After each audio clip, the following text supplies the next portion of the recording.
Ladies and gentlemen, wishing you a peaceful night full of rest and relaxation. Tonight we drift far from the modern world of glowing refrigerators and late-night takeout. Instead, we step barefoot into the misty moonlight of 19th century Hawaii, where the scent of salt and plumeria drifts on the breeze, and the lull of distant waves tucks the islands gently to sleep. There, amid sleeping grass huts and soft ukulele lullabies, someone is still awake. Someone with a mild case of the midnight munchies. But don't get too confident. You, time traveler, probably wouldn't survive this late-night snack run. There's no 7-Eleven on the corner, no LED-lit menus, and certainly no ice cream, unless someone has connections at the port. Instead, your sleepy cravings will be met with calabash bowls of cool poi, fire-roasted wala, or a salted fish that may or may not still be watching you. So, before you get comfortable, take a moment to like the video and subscribe, but only if you genuinely enjoy what I do here.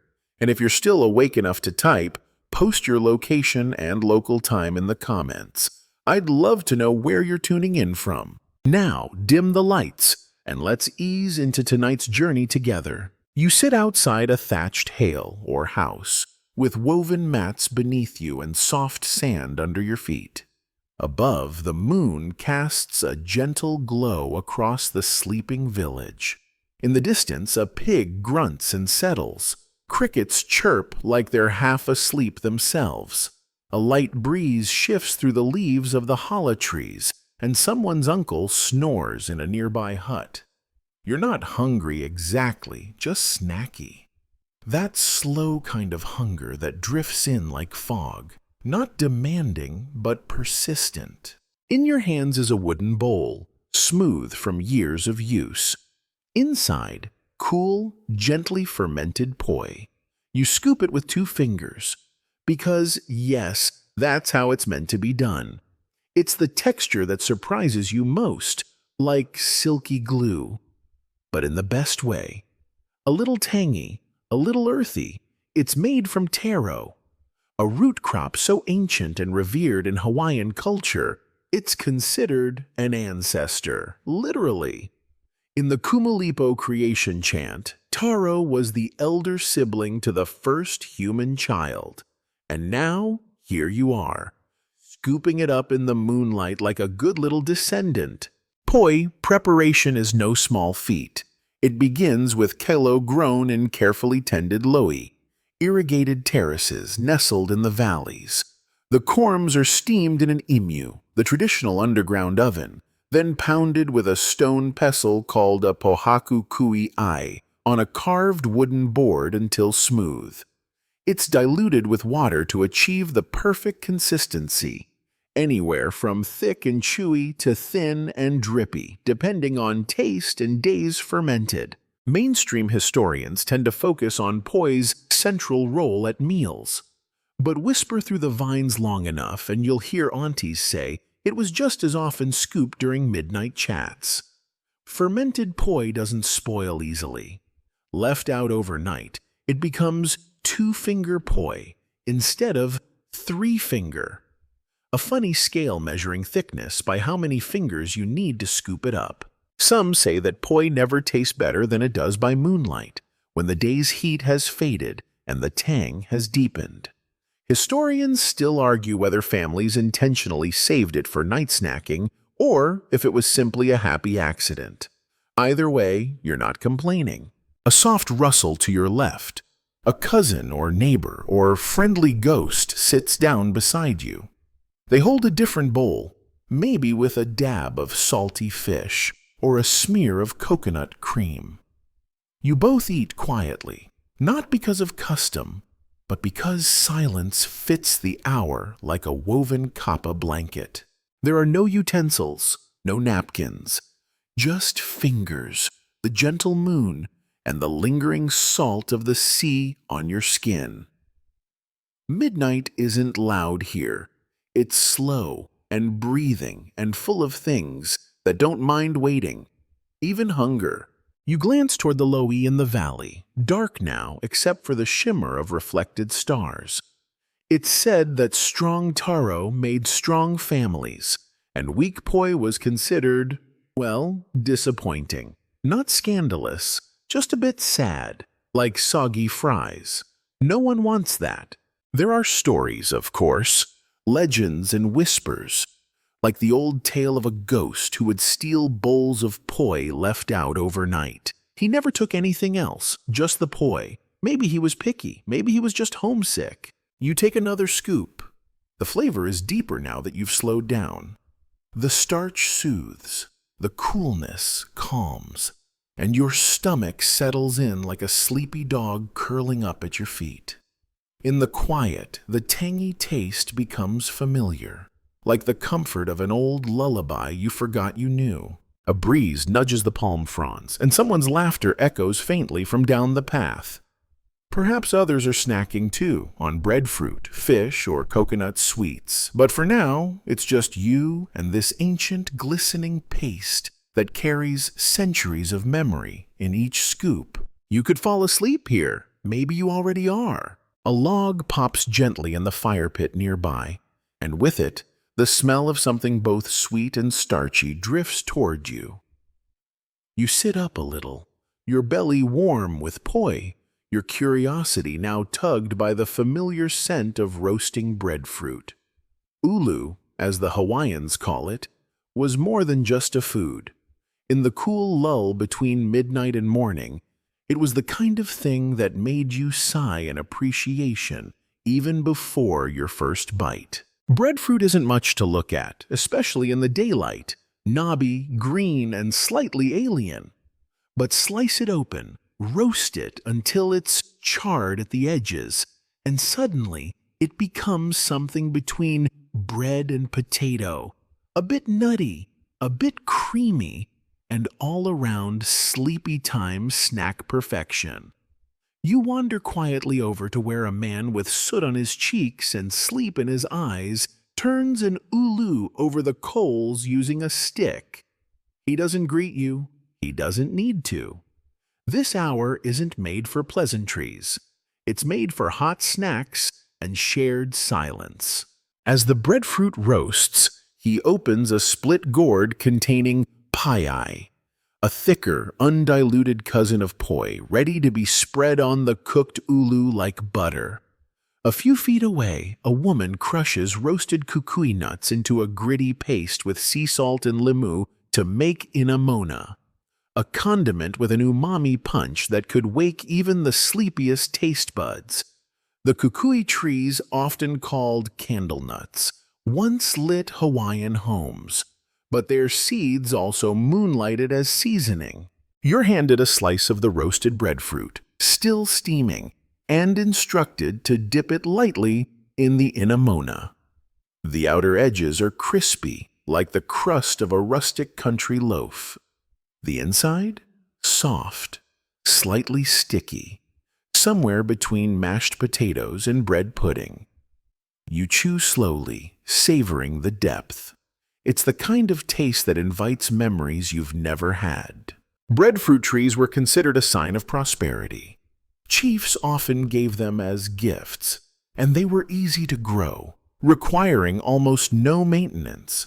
They shaded homes, fed families, and, best of all, kept giving year after year. A single tree could yield enough fruit to feed a small household.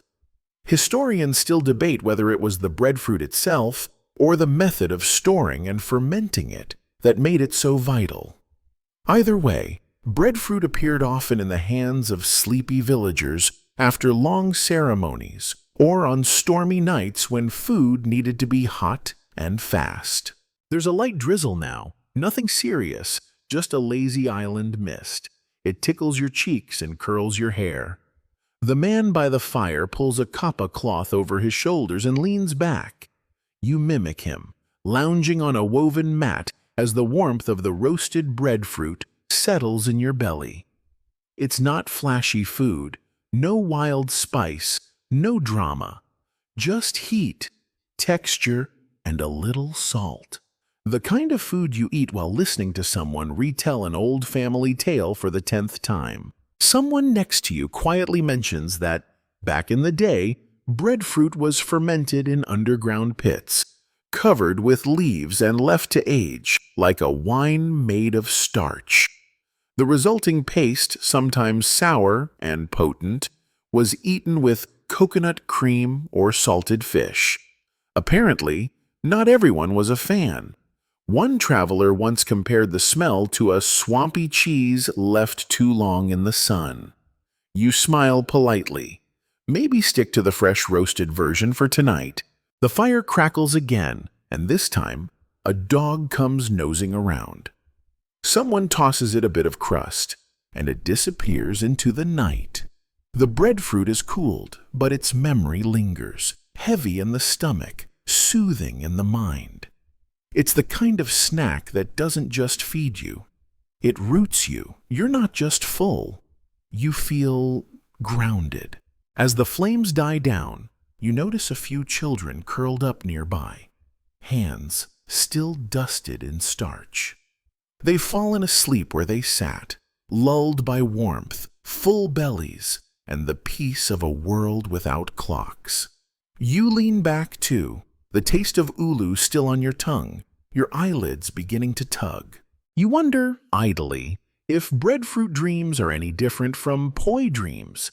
Maybe they're heavier. Maybe they smell faintly of smoke and rain. Maybe they taste like this exact moment, quiet, simple, and entirely enough. The drizzle has stopped, though the mist still hangs in the air, brushing the tops of the pandanus trees like a half-remembered thought.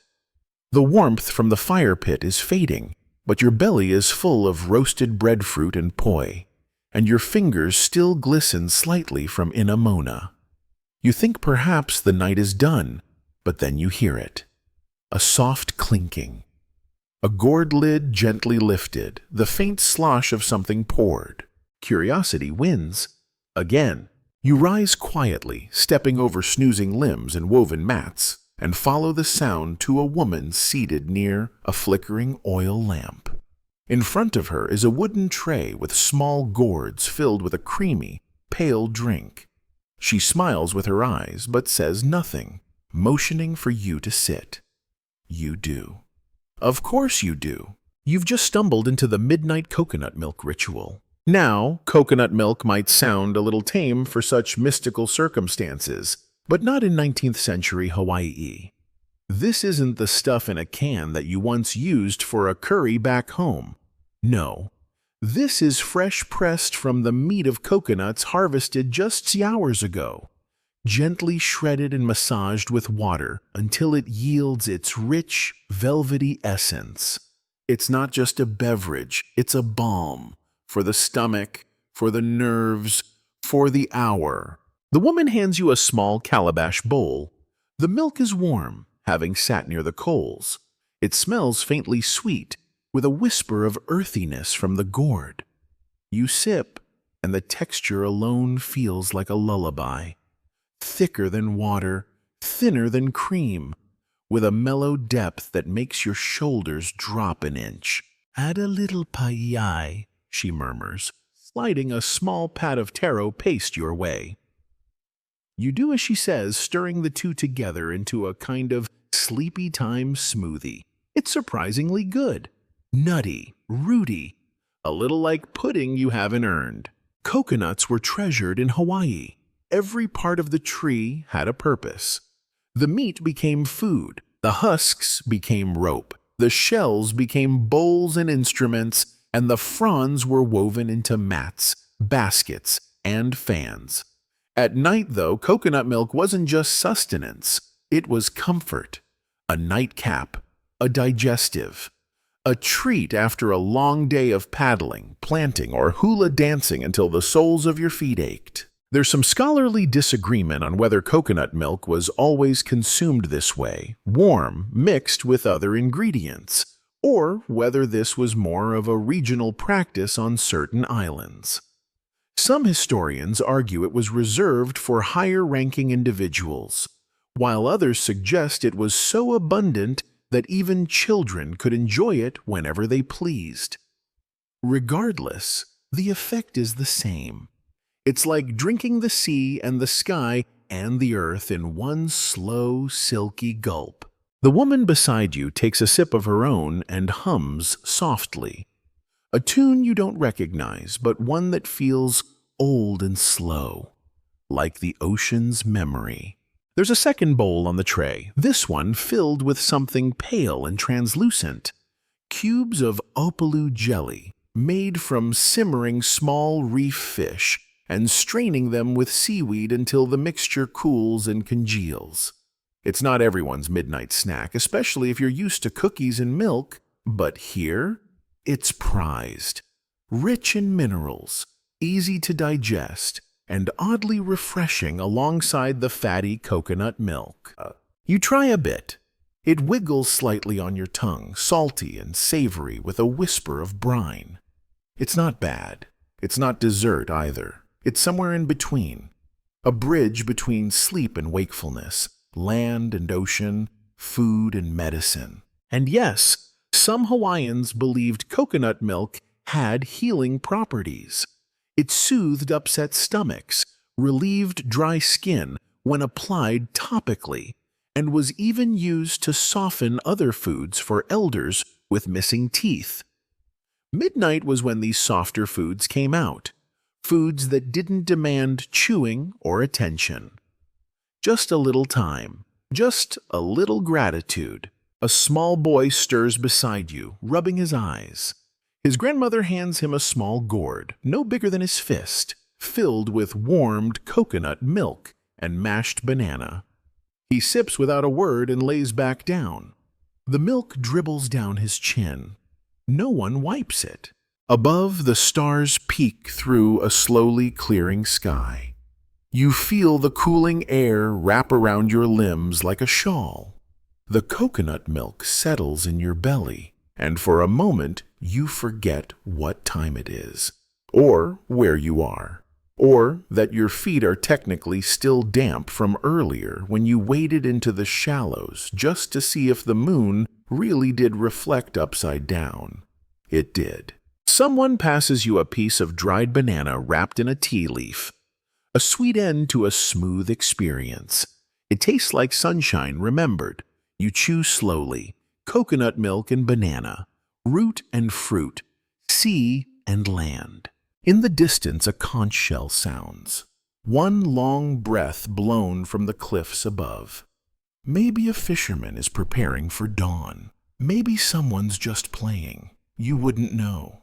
You're too busy drifting. The woman beside you hums again, and this time you hum along. You don't know the words. You don't need them. The coconut milk did its job. You wake from your seated haze not with a start, but with a stretch. The kind of gentle, spine-loosening reach that follows a sip too many of something warm and lovely. Around you, the village is breathing in unison.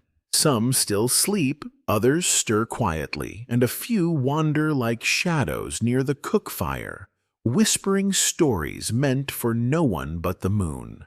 Then there it is again, that smell. You know it before you see it. Salted fish grilled over Thai leaves, sweetened with a smear of honey-like syrup and wrapped tightly into bundles like gifts waiting to be unwrapped. A man with strong forearms and a tattooed chest gently opens one for you.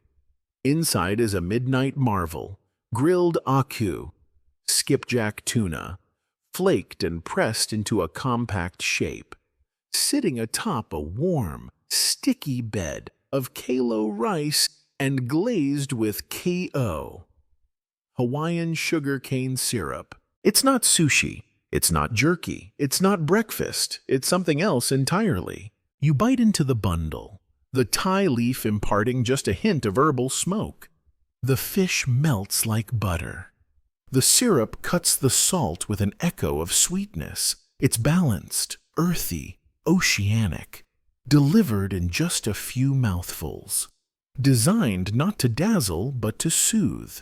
Historians still argue whether nighttime grilled fish was a commoner's convenience or a chiefly indulgence.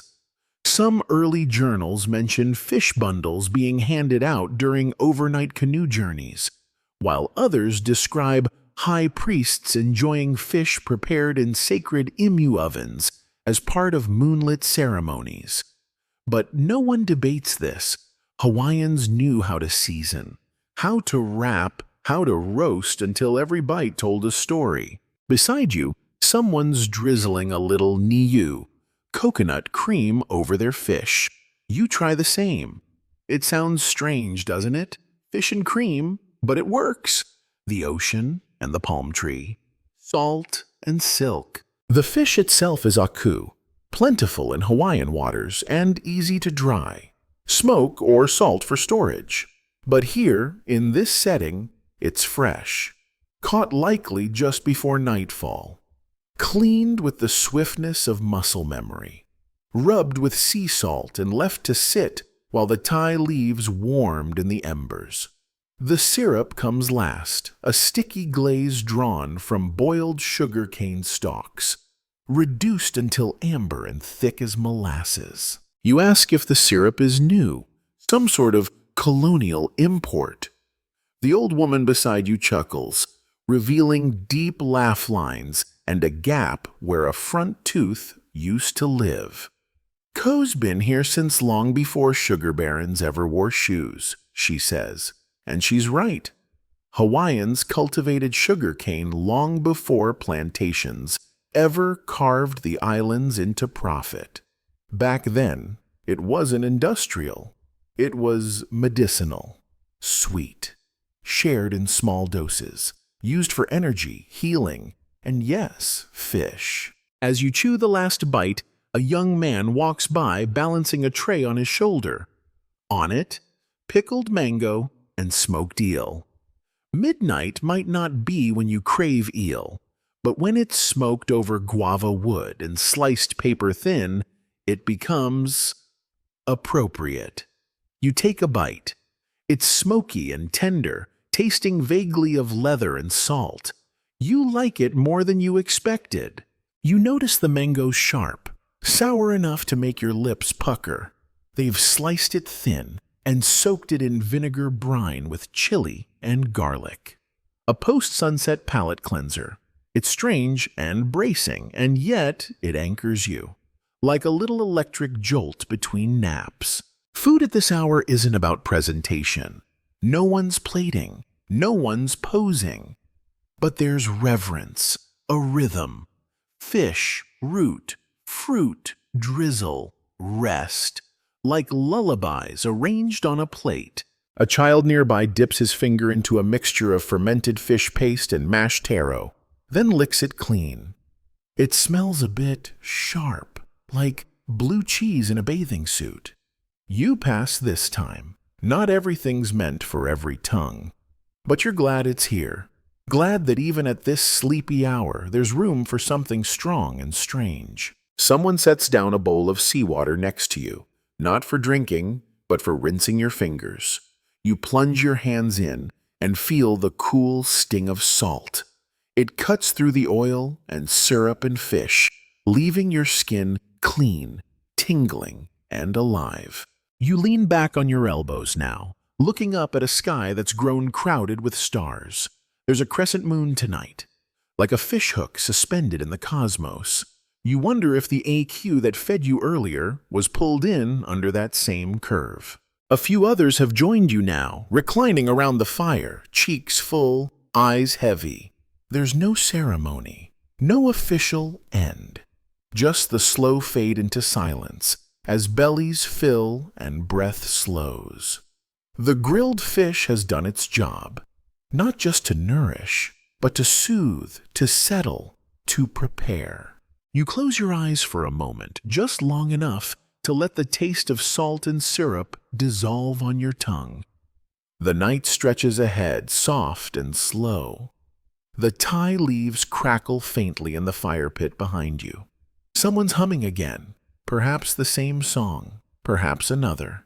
You're full now, not uncomfortably, just perfectly. And somewhere behind your closed eyes, you can steam. The air has cooled further now. You tug a kapa cloth gently over your shoulders. The bark cloth surprisingly soft, like worn linen warmed by long stories. The fire's glow flickers low, more ember than flame, but there's still activity around the edges of the encampment. Not hurried, not loud, just present. You follow your nose again, drawn this time by something nutty, something toasted. A pair of older men are seated beside a slab of smooth lava rock, each working with rhythmic care. One is cracking open roasted kukui nuts. The other is pounding them with sea salt, red chili, and a touch of dried shrimp.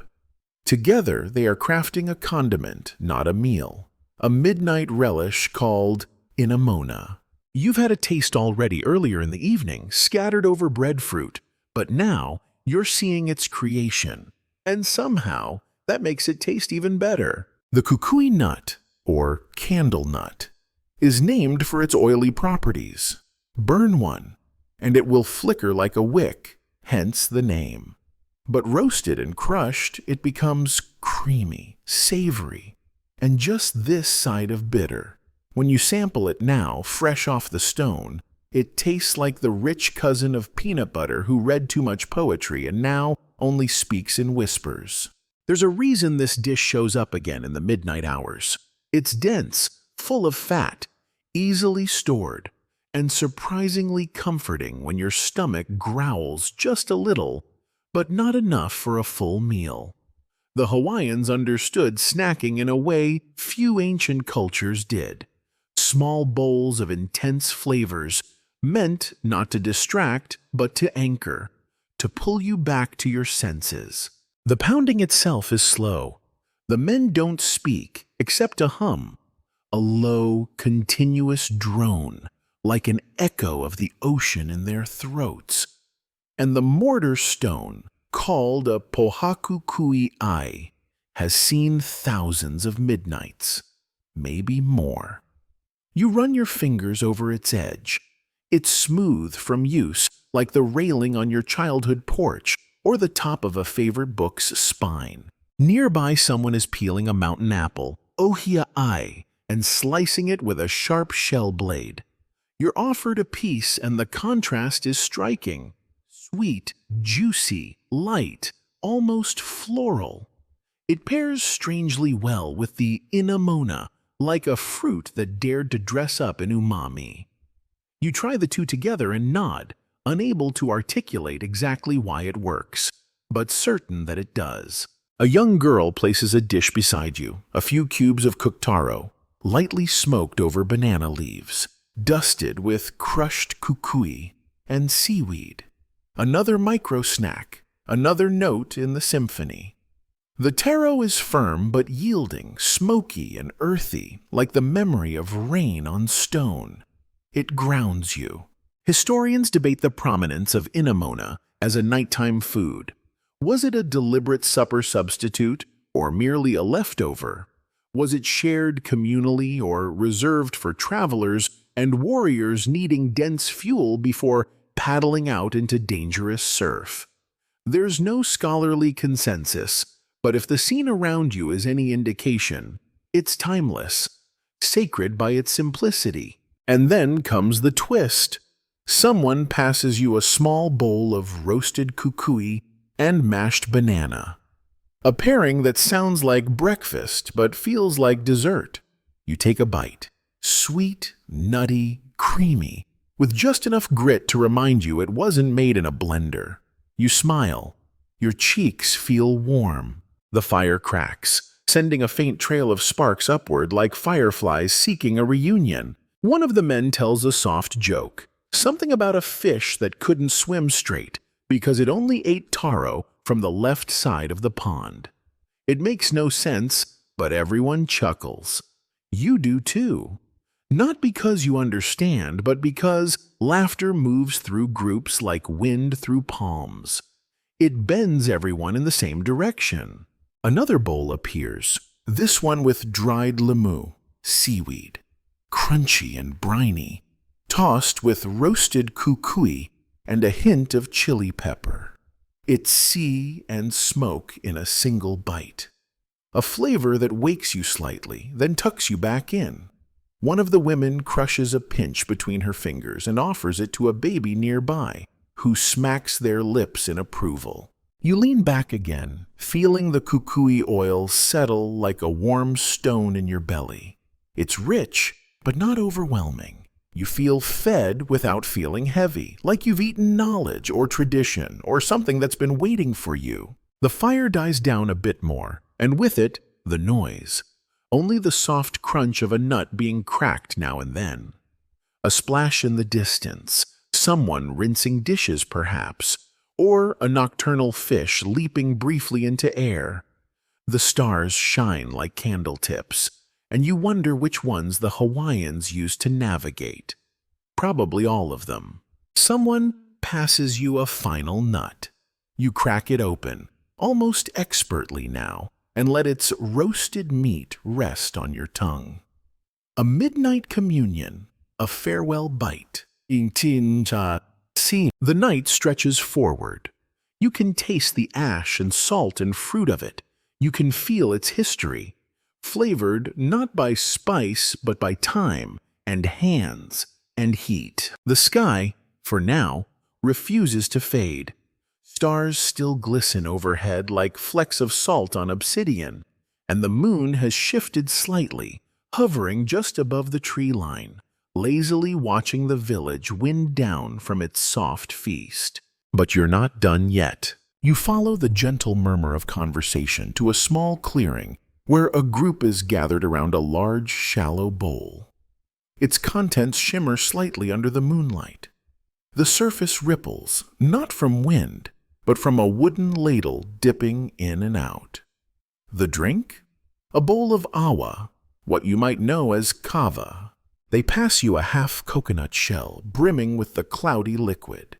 You raise it to your lips, and the earthy aroma hits first. Something like muddy peppermint mixed with very old wood. You sip. It's bitter, numbing, oddly cooling. Not delicious, no, but calming? Oh yes. Awa has been used for generations in Hawaiian society for exactly this reason. Not to intoxicate, but to soften, to slow the heartbeat, to invite stillness. Chiefs drank it before meetings. Navigators drank it before voyages. And villagers? They drank it before sleep. Historians still debate just how widespread AWA use was across all islands. Some argue it was ceremonial only. Others point to everyday references in chants and oral histories.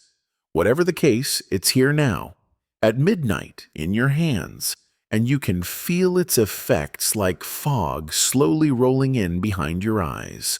While you sip, someone starts telling a story. A quiet one, spoken almost to the fire instead of the group. It's about a great navigator who once sailed from Tahiti to Hawaii without the stars, using only the currents and the song of his bones. The tale twists and loops gently, like smoke, never really ending, just slowing. A small platter is placed in front of you, delicate, barely there cakes made from mashed taro and mashed breadfruit, sweetened with banana and baked in leaves.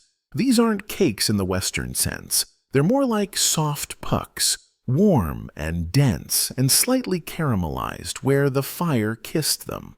You take a bite. It's like eating the memory of fruit. Gentle, humble, honest. Someone giggles. Apparently, you've left a streak of taro on your chin. You wipe it with the back of your hand and shrug. No one here cares for manners that interrupt comfort.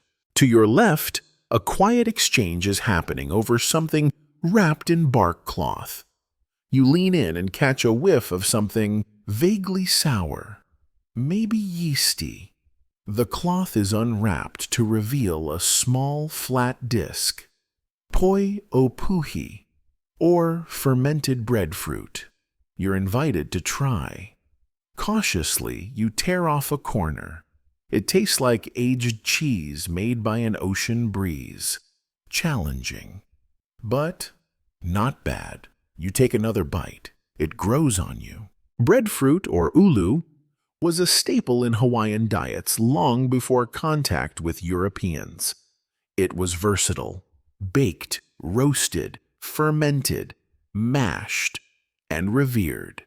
Its trees were gifts, and its fruit sustained entire families. Even today, elders can recall sleeping beneath breadfruit trees, the fruit hanging heavy above like promises. Want it sweeter? Someone asks. They hand you a small pot with a wooden spoon. Inside is mashed banana blended with coconut cream and a touch of vanilla-like orchid nectar. You drizzle it over the breadfruit. Now that's dessert. Familiar, silky, a lullaby in edible form. All around you things are winding down. The fire flickers lower. The circle grows quieter.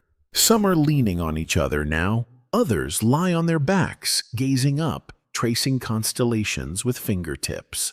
You're handed one last thing. A skewer of roasted banana, skin charred, fruit inside molten and golden. No need for sauces or sugars. This is sweetness in its final, simplest form. You peel it open and bite in.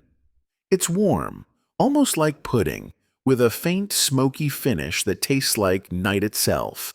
Someone nearby mumbles something about ancestors, how they must have gathered just like this, sharing stories and starlight, sipping awa, and letting their troubles sink into the earth.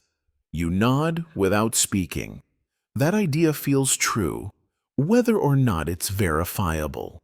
The past feels alive tonight, not as history, but as presence.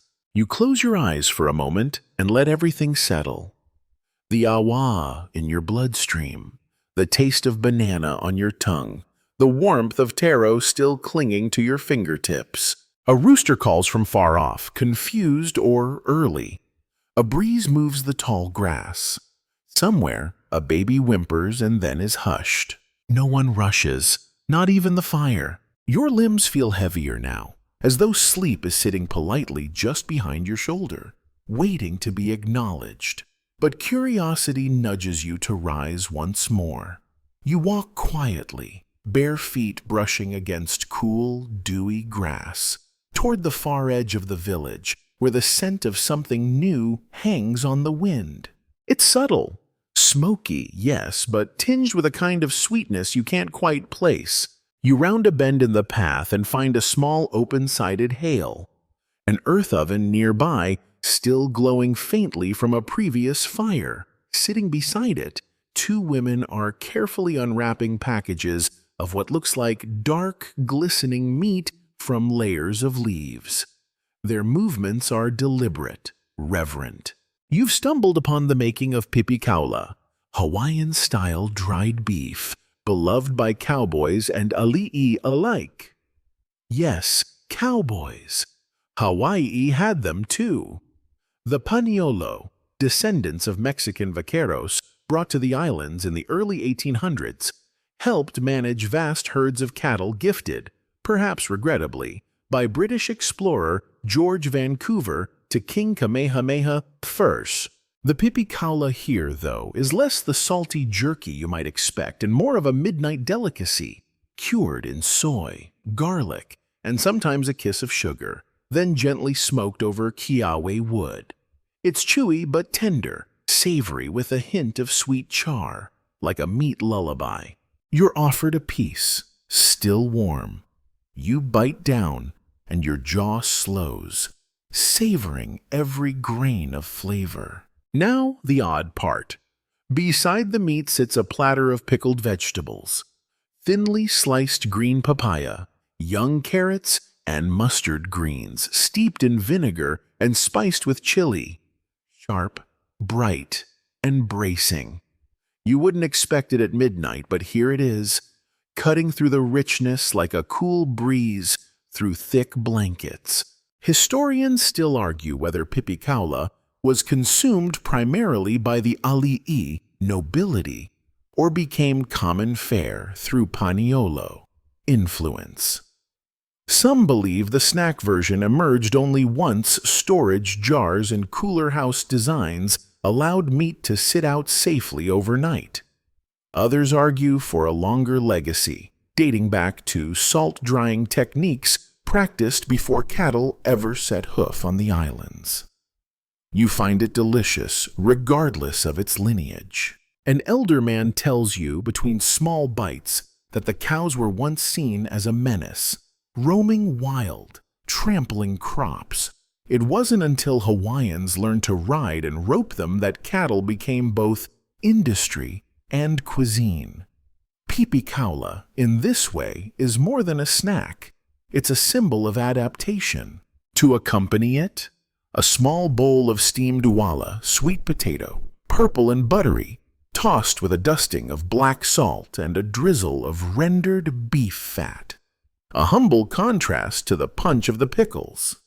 You pop a wedge in your mouth and let it melt. Comfort food, island style. Across from you, someone dips a sliver of pipi kaula into poi, folding it gently like a taco. You try the same. The combination surprises you. It shouldn't work, but it does. Smoky, starchy, and faintly tangy. You could fall asleep chewing. You rest your head briefly against a wooden beam. The fire crackles. A light rain begins to tap on the leaves above, and someone pulls a woven mat over your shoulders. Not to sleep yet, but to pause.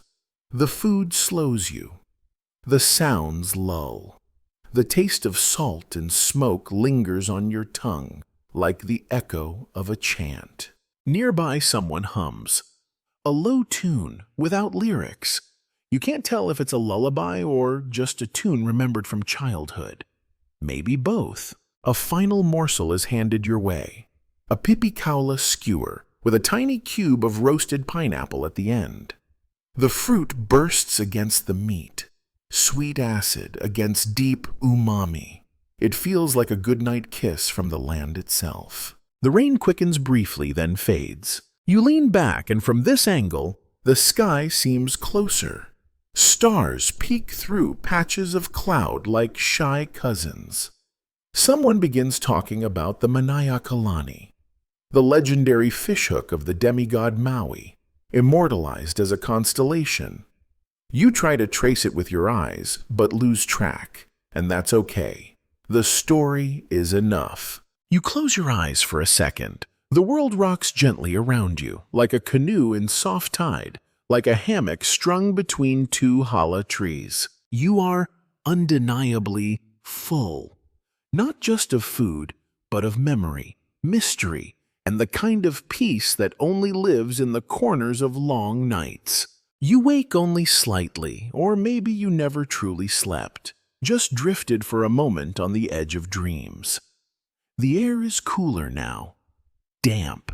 Somewhere a pig grunts softly in its pen, and palm fronds whisper above you like old friends sharing secrets. But then something draws you, another scent, faint but fragrant, carried on the sea breeze like a half-told promise.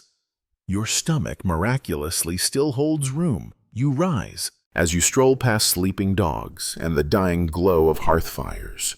You spot two young men crouched beside a pile of hot stones. They're poking carefully at something bundled in banana leaves, nestled among coals like treasure. With practiced hands, they tease it free and unwrap it slowly, revealing golden, glistening rounds of something that smells familiar, but also strange.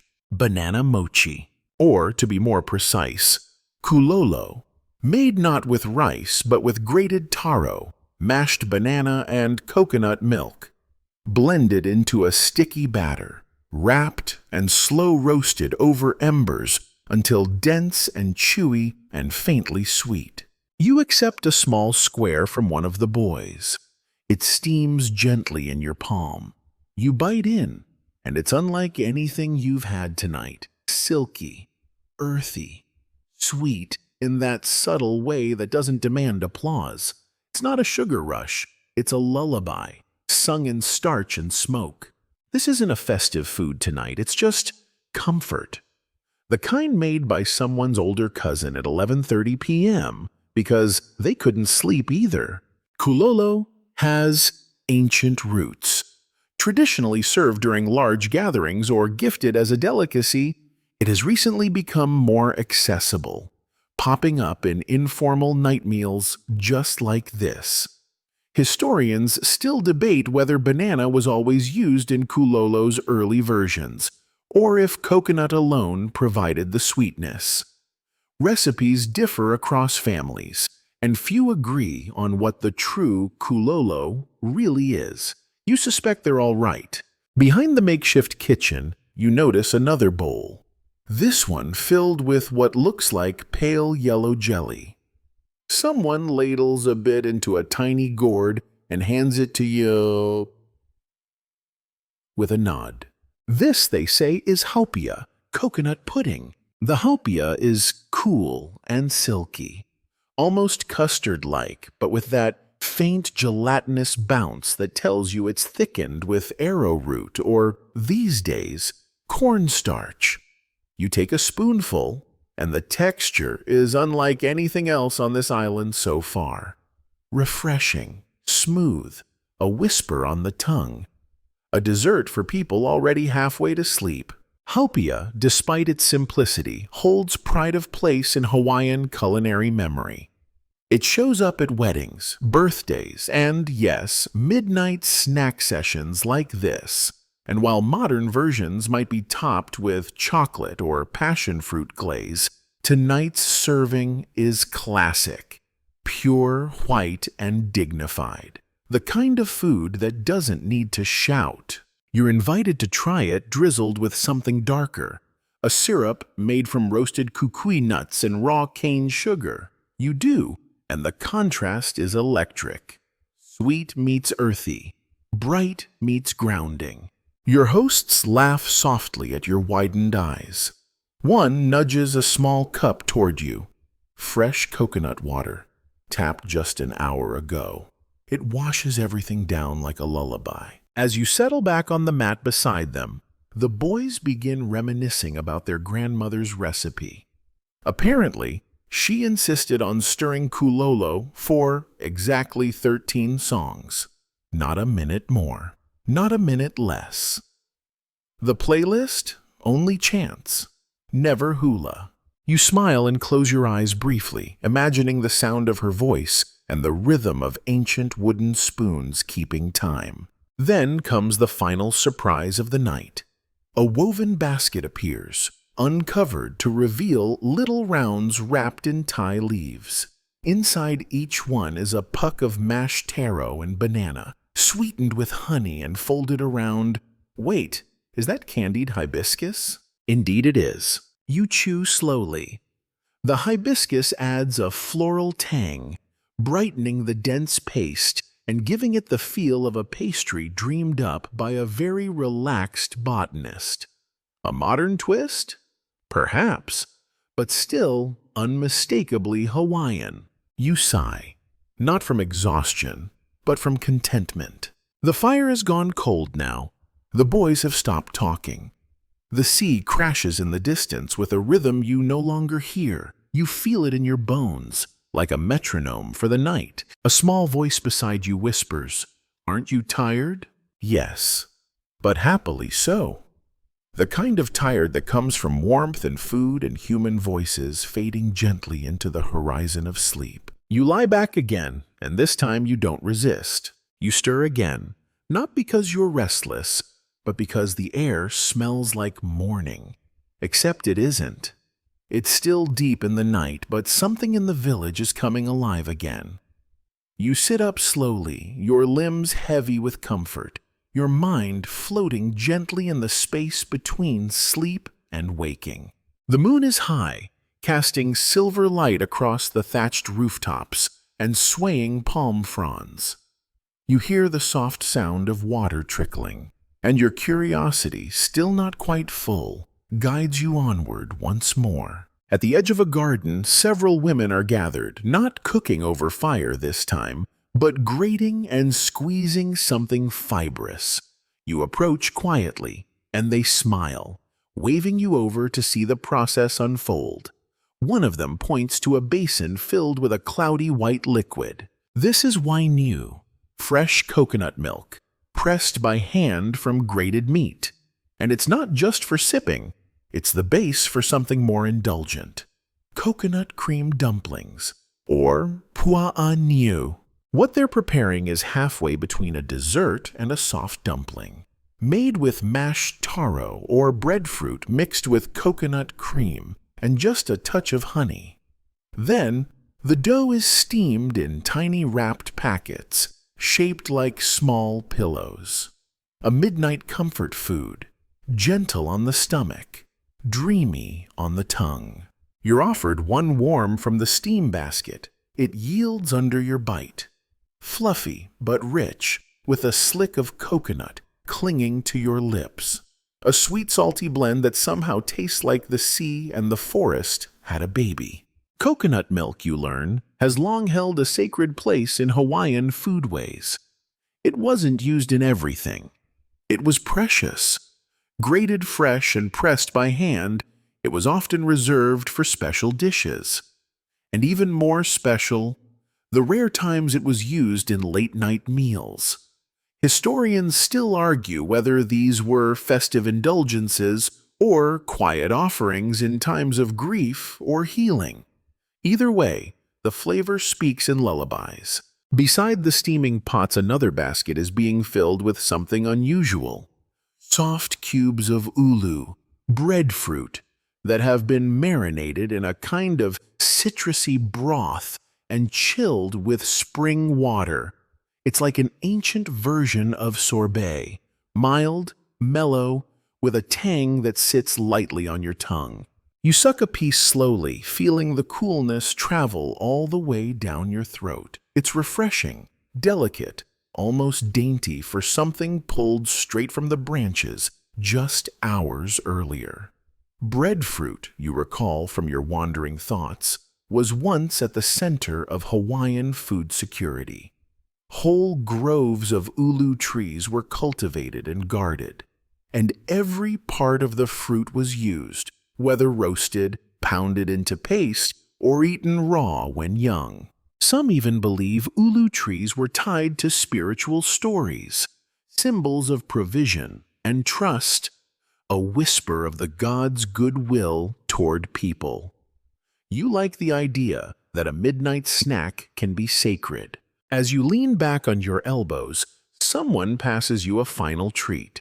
Tiny balls made from roasted kukui nut and crushed taro, rolled in black sesame and sprinkled with flaky sea salt. No one speaks while they're eaten. They're too good, too ephemeral. They vanish on the tongue like fog. You sit with the taste of roasted nut and creamy starch melting into nothingness. Behind you, a child stirs from sleep, and a mother hums something low and wordless to calm him again. It sounds like a song, but also like ocean waves curling over reef rock. The rhythm is slow, steady, like a pulse, like a heartbeat that's not yours, but somehow is. And then, because the island has a sense of humor, a small wild pig trots lazily across the trail and disappears into a patch of moonlight. No one chases it. No one is surprised. A voice behind you murmurs, "That's Maui's pig. He only shows up when the coconut's just right." They're probably joking. Probably. Still, you look for it. You watch the shadows now, half hoping the pig returns, half wishing it won't. Everything is quiet again.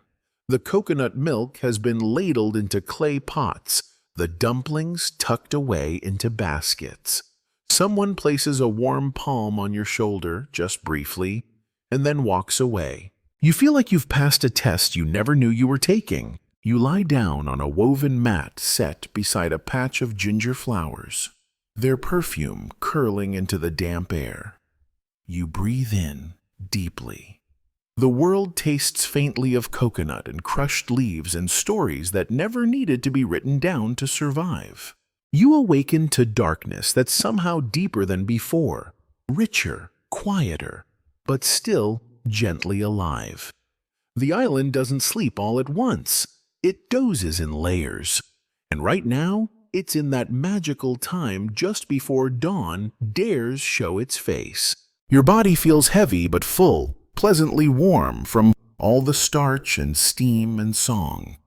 And yet, your eyes drift toward movement in the distance.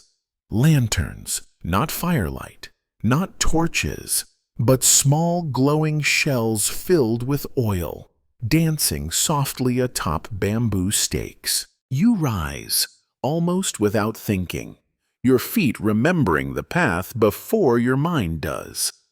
The sand cools beneath your soles, the breeze brushes against your cheeks, and someone beckons from beneath a pandanus canopy. This, you're told, is the final stop for true night owls.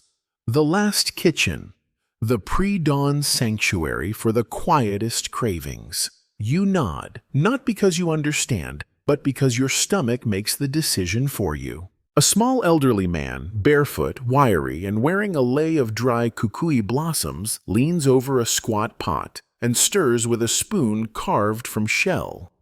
His task is precise, meditative. He lifts the spoon, inspects its contents, tastes, nods, then ladles the mixture into small half-gourds. You receive one and peer into it, a kind of porridge, but not bland, not simple. It's made from mashed sweet potato, uala, simmered with coconut cream and scented with crushed ginger and pandan. A sleepy person's risotto, if risotto were purple and whispering lullabies. The first taste is warm and floral, sweet but not sugary. You close your eyes and let it settle over your tongue like velvet. Someone hands you a spoonful of toasted coconut to sprinkle on top, like fairy dust for adults. Sweet potato, you remember, was one of the earliest staples brought to Hawaii by Polynesian voyagers. And uala was cultivated carefully in dry and rocky soils through ingenious terracing techniques. Some fields were even said to be blessed by priests before planting. There's still disagreement over how many varieties existed before Western contact. Some say dozens, others claim hundreds. But what no one debates is this: sweet potato was reliable, beloved, and endlessly versatile. And here, as a soft porridge under a dark sky, it becomes something sacred, something maternal. A woman beside you cracks open a small wooden box and offers what looks like pressed honeycomb. You taste and realize it's dried banana smeared with raw honey and rolled into a chewy sheet.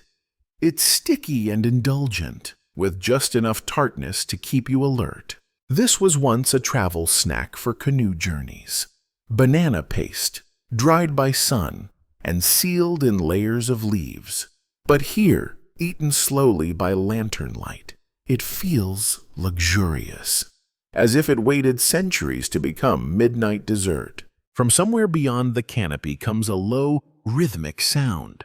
A drum? No, it's a hollowed gourd being struck with the heel of a hand, ipu hula, used to keep rhythm during chant and dance. But tonight, it's a lullaby beat, tap, tap, tap.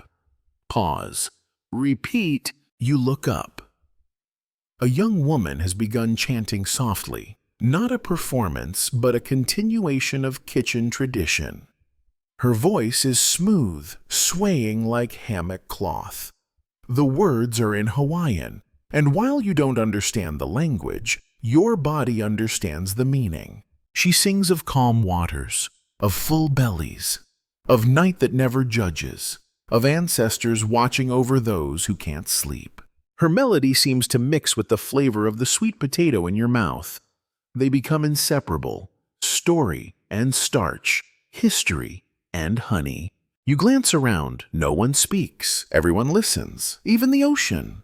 When the chant ends, the old man grins and spoons something thicker into a small bowl for you. "Tried this?" he asks. You haven't. It's a blend of roasted breadfruit mashed with taro and folded with nut butter, made from crushed kukui seeds. It's earthy, dense, the culinary equivalent of a weighted blanket. Old canoe food, he chuckles. But better at night. There's a warmth to the bite that isn't just temperature, it's ancestral. The kind of recipe that was never written, only remembered through repetition and muscle memory. Historians still wonder how much of it survives intact. Some think dishes like this are reinventions, modern fusions with old names. Others argue the opposite, that modern chefs haven't even scratched the surface of true Polynesian night cuisine. But here, in this tiny night kitchen, you aren't thinking like a scholar. You're thinking like a sleepy stomach attached to a happy soul. Your bowl is empty. Someone refills it before you can protest. You thank them with a smile, half-lidded and full. Behind you, the stars are starting to fade just a little. A pale indigo stains the eastern sky. Morning won't come for a while, but the island has begun to breathe differently. Slower, steadier. You lie back once again on a woven mat set beside a bamboo torch and pull a thin blanket of tapa cloth over your body. It smells faintly of sea salt and dried banana. You sigh. The walla porridge sits warmly in your belly like a story that doesn't need to end. You wake, but not fully. You stir, more like a feather, turning in a breeze than a person rising from sleep.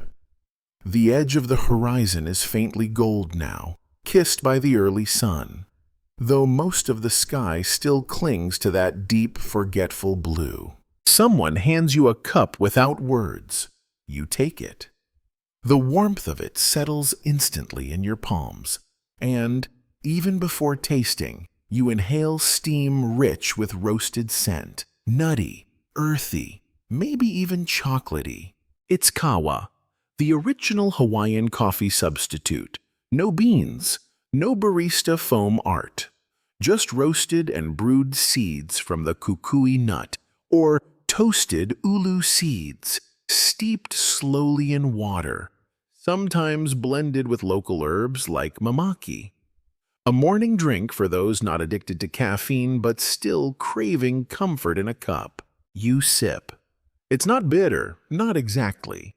There's depth, a roundness to the flavor, like coffee that grew up on an island and decided to go surfing instead of working a desk job. It slides gently down your throat and fills your chest with a kind of quiet energy.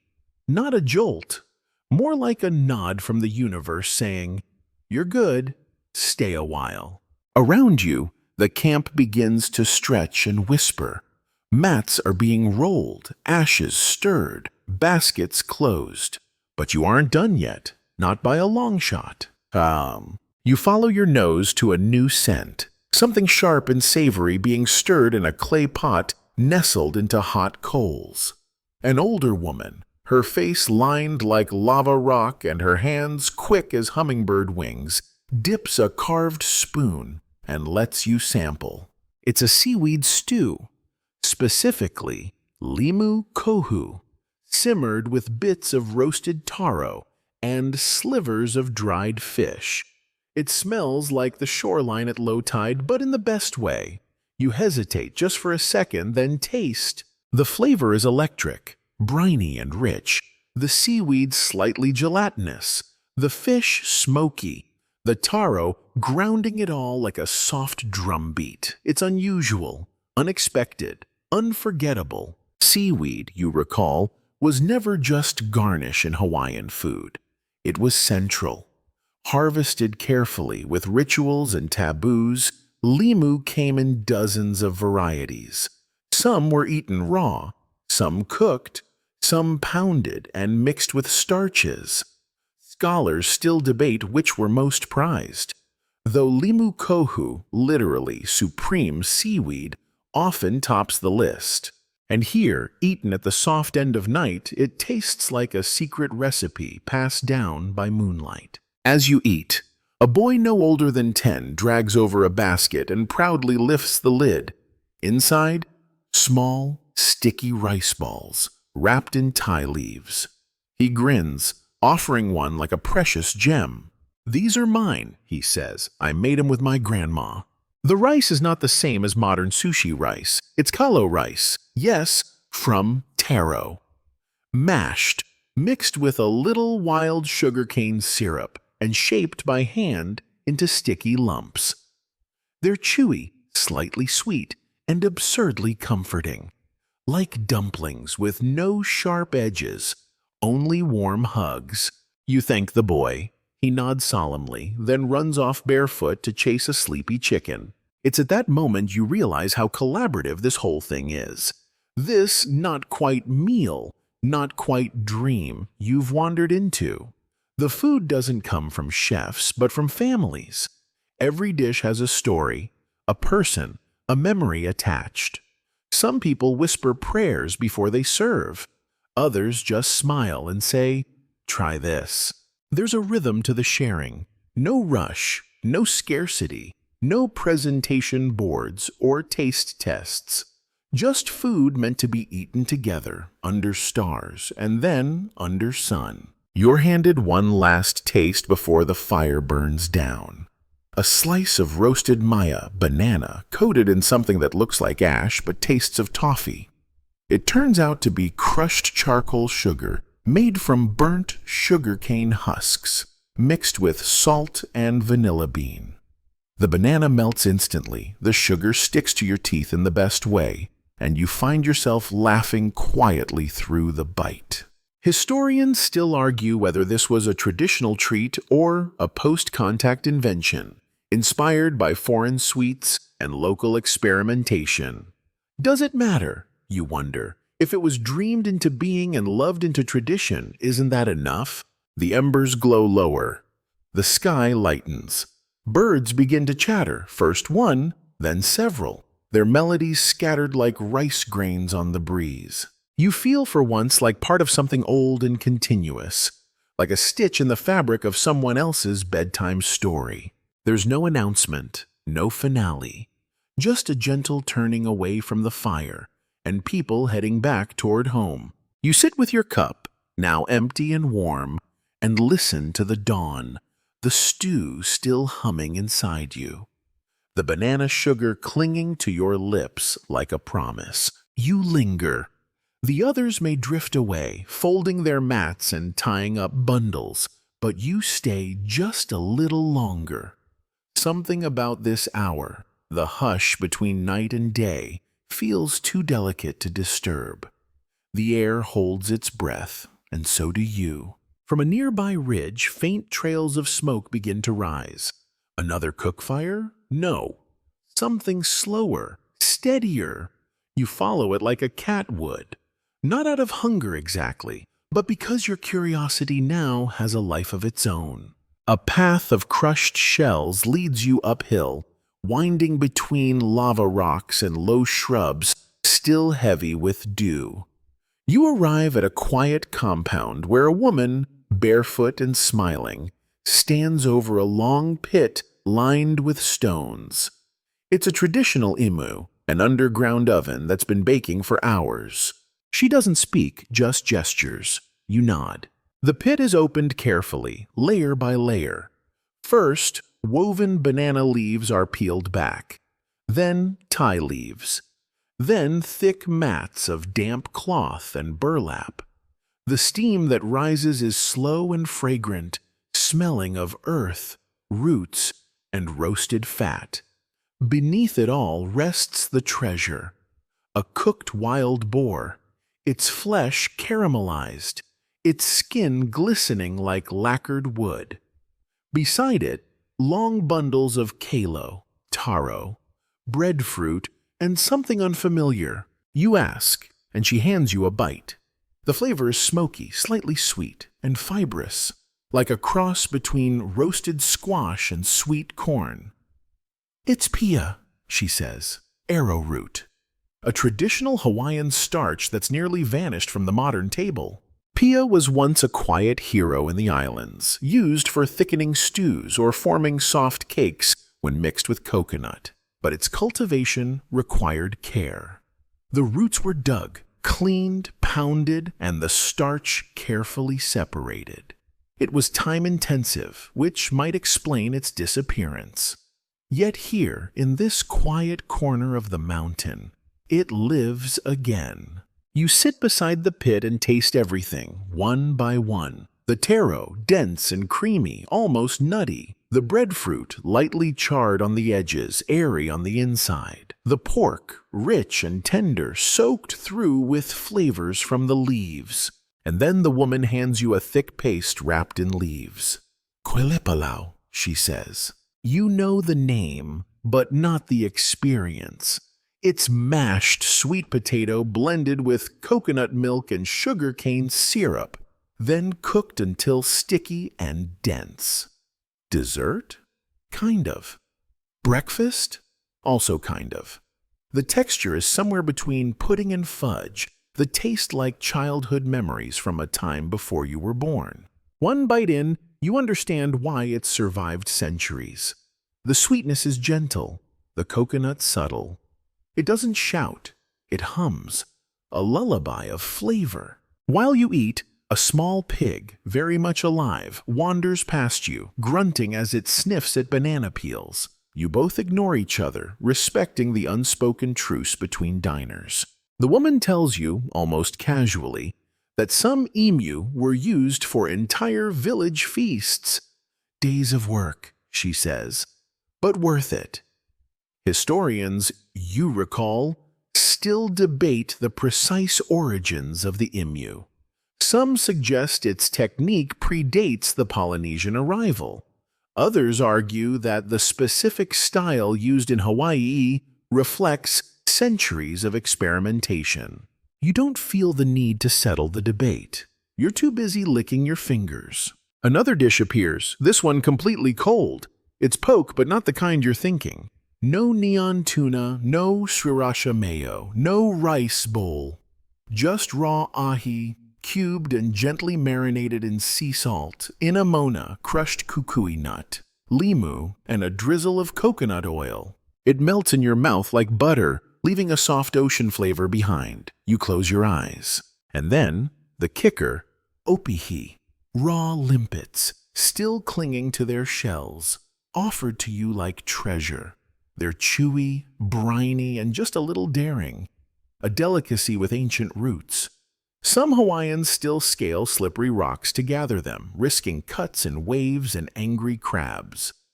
It's said you have to earn your opihi. You feel slightly unworthy, but eat them anyway. Nearby, the sun finally clears the mountains. The golden light stretches across the ocean like honey spilled from the ski. You look around and realize this isn't breakfast, it's communion.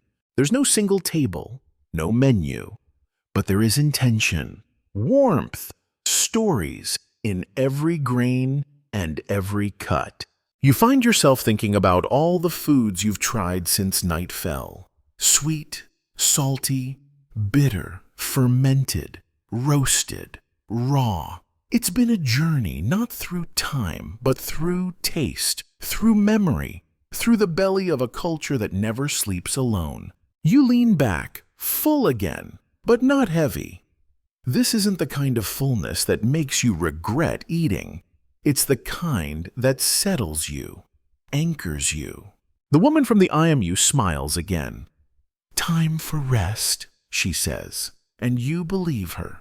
You rise and follow the path back downhill, your feet finding rhythm in the sand and shell, your mind buzzing softly with stories, steam and seaweed.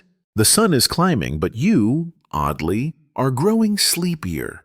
Maybe it's the fullness in your stomach or the rhythmic way the wind rustles through the pandanus trees overhead. Or maybe it's just that, in this world, even waking hours feel like part of a long and dreamy evening. You wander past a low wall made from dark lava stones, the kind that crunch underfoot and always feel a little too ancient to be real. A child perches there, swinging her legs and chewing on what looks like a piece of bark. Curious, you ask what it is. She holds it out. "Sugar cane," she says, matter-of-factly. "Real sweet. Want some?" You take it and sink your teeth in, feeling the tough outer layer give way to juicy fibers that practically burst with syrup. It's raw, rough, and wonderful. A kind of snack that's also an activity. Sugarcane wasn't just a cash crop in Hawaii. It was once a beloved, everyday nibble. Peeled and cut into short lengths, it was chewed like gum. Sometimes it was used to sweeten porridge or simmered into syrups. You remember reading that children would gather around the cooking pots, licking their fingers and waiting for the foam to rise. You sit beside her, chewing in companionable silence, spitting the fibrous pulp discreetly into the grass like you know what you're doing. Nearby, someone is stirring a thick grayish mush in a calabash bowl. The smell is earthy, faintly sour. You approach, half intrigued, half wary, and hear a word you recognize at last. Poi. Ah, yes, poi. The pounded taro paste of legends. Staple of Hawaiian diets, baffler of tourists. The man mixing it does so with reverence. 2 fingers, he says, demonstrating the consistency by scooping it up with exactly that. Not thick enough to need 3, not runny enough to pour. You dip your fingers in. It's cool, soft, and slightly tangy, like mashed potatoes left on a tropical windowsill. But it grows on you, bite by bite, especially when paired with a salty dried fish laid on a banana leaf nearby. A humble combination, but deeply satisfying.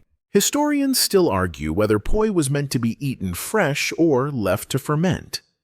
Some say the tang is intentional.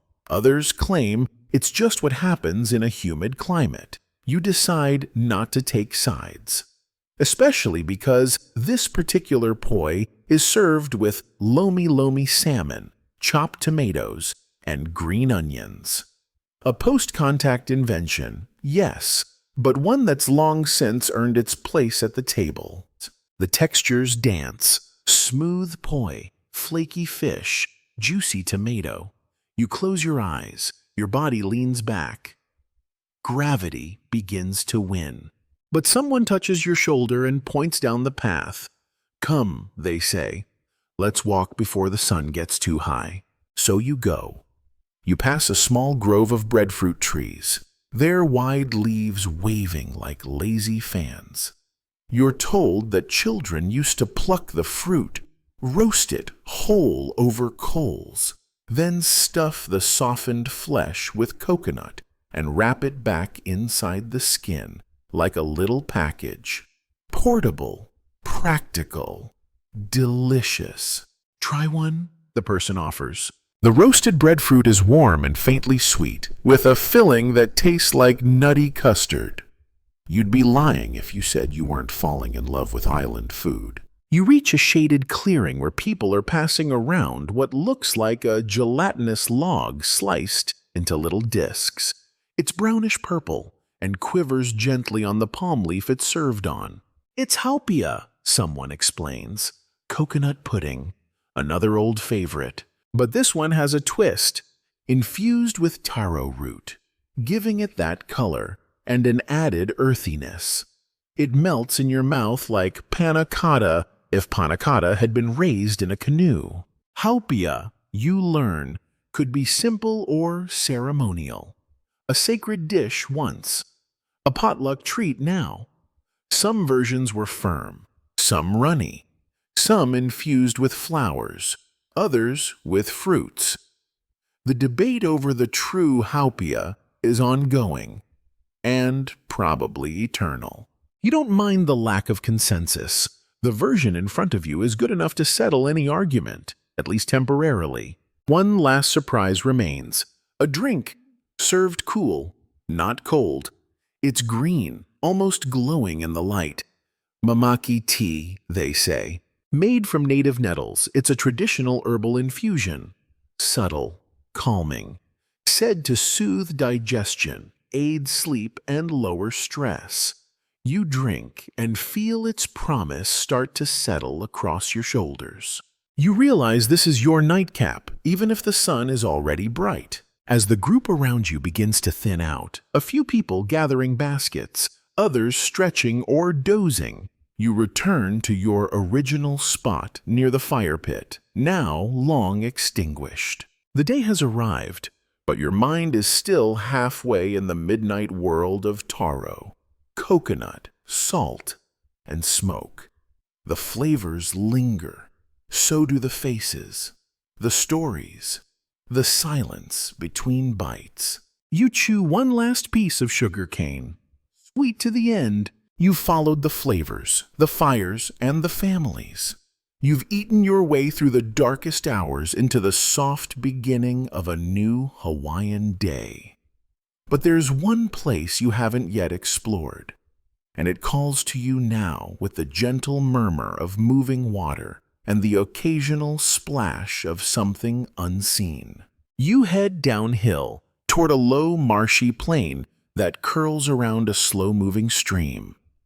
The grass here is thick and springy beneath your feet, and the scent of fresh water reeds and mud is somehow comforting, like walking into the memory of a rainy afternoon. You reach the edge of a fish pond, or loko ia, one of the brilliant aquaculture systems perfected by native Hawaiians long before European arrival. It's circular, bordered by hand-placed lava stones, and connected to the ocean by narrow channels fitted with wooden sluices. Ingenious doesn't even begin to cover it. Inside the pond, fish move lazily, unaware they're being observed or harvested. You spot abiue, milkfish, ama, mullet, and perhaps a glimmer of oyo, bonefish.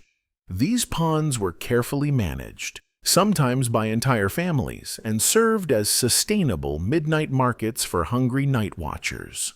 You sit beside the stones and watch. Then someone hands you a small leaf-wrapped packet, still warm. Inside is steamed fish with pa'akai, Hawaiian sea salt, garlic, and a bit of seaweed. Simple, utterly perfect. Fish at midnight? Why not? It's tender and lightly oily, the salt enhancing rather than overpowering, the seaweed adding that elusive fifth taste, umami. Before we even had a word for it, a nearby elder sees your look of wonder. "We eat what's ready," he shrugs. Midnight or midday, no matter. It makes sense. In a land where night fishing is common and ovens take hours to heat, who's to say when a snack becomes a meal? As the elder speaks, he opens another packet, this one full of opalu, mackerel scad, pickled in sea salt and left to cure in banana leaves. It's pungent, sharp, and surprisingly addictive. Your tongue tingles, your nose flinches, your brain demands more. You sip some mamaki tea to balance the flavors, and while you do, the elder points to the tall grasses beyond the pond. That's where the crabs come out. You follow his gaze. Sure enough, small white ohiki scuttle sideways, their claws raised in comedic defiance. Catching them is an art, you're told. Quick hands, quiet feet, and no sudden moves. When caught, they're sometimes roasted in coals or ground into a kind of salty paste. Tonight, though, someone has steamed them whole and served them over papa'i, taro leaf, with a splash of coconut cream. The texture is crunchy, the flavor somewhere between shrimp and roasted almonds. You hesitate, then dive in. It's good, unreasonably good. Not far from where you sit, two teenagers are roasting kukui nuts over a small coal bed. These aren't just for lighting lamps, they're also edible, once roasted or fermented. The paste made from them, inamona, adds a smoky, nutty kick to fish or vegetables. One of the boys crushes the nut between two stones and hands you the pulp. Bitter, intense but undeniably rich. you begin to understand that midnight snacks in 19th century Hawaii weren't mere indulgences. They were celebrations of resourcefulness, each dish a product of patience, precision, and deep knowledge of the land and sea. A woman nearby peels open another bundle and offers it to you without a word. Inside, mashed purple yam, blended with honey from wild bees, wrapped in tie leaves and roasted just enough to caramelize the edges. It tastes like the island version of pie, sweet, smoky, earthy. You're full, or you thought you were. But this too disappears bite by bite. You ask her how long it takes to prepare everything. She shrugs. Sometimes all day, sometimes all week. Then she smiles, but always worth it. Historians still argue whether early Hawaiians followed structured mealtimes or simply ate when food was ready. Some suggest a communal model: prepare large meals, share widely, snack through the night. Others believe in a rhythm shaped by the tides and seasons: when fish run, when fruits ripen, when pigs are fat enough. No clocks, just instinct and observation. The fish pond glows in the morning light now, mist curling over the surface like a blanket not yet pulled back. A heron stands knee-deep, still as driftwood. You feel no urge to move either. You've eaten fish fresh from the sea, crabs from the grass, nuts from the flame, and roots from the dirt. You've drunk herbal tea brewed from native nettles and chewed sugar cane like a child on a mission. The food hasn't just told you about Hawaii. It's let you live there, if only for one long, magical night. And somehow your eyes are heavy again, not from exhaustion, but from fullness, of belly, of spirit, of stories. One more bite, just one. Someone brings you a soft cake made of banana, coconut, and taro, gently steamed and barely sweetened. It falls apart in your mouth like a secret too delicious to keep. You smile. You've seen the ocean. You've seen the hearth. And now, perhaps, it's time to see your dreams. You stretch lazily, like a cat warmed by the morning sun. But here, in the damp, fragrant air of this slow, unfolding day, even stretching feels like a ritual, a preparation for yet another discovery, not of kings or wars or revolutions, but of quiet, edible treasures still hiding in the corners of the 19th century Hawaiian night. You stroll toward a cluster of hail, small homes with thatched roofs and open walls, drawn by the scent of something smoky and sweet. You peek inside one and find a group of women kneeling around a low table, grinding roasted kalo, taro, into a paste. But this isn't for poi. This paste is thicker, darker, and flecked with something you can't quite identify. The woman closest to you smiles knowingly. Pounded with roasted banana and a bit of coconut, she explains. We call it pa'i'ai. Good travel food, but better hot from the fire. She offers you a wedge wrapped in a tie leaf. It's warm, chewy, and smoky sweet, somewhere between banana bread and jerky.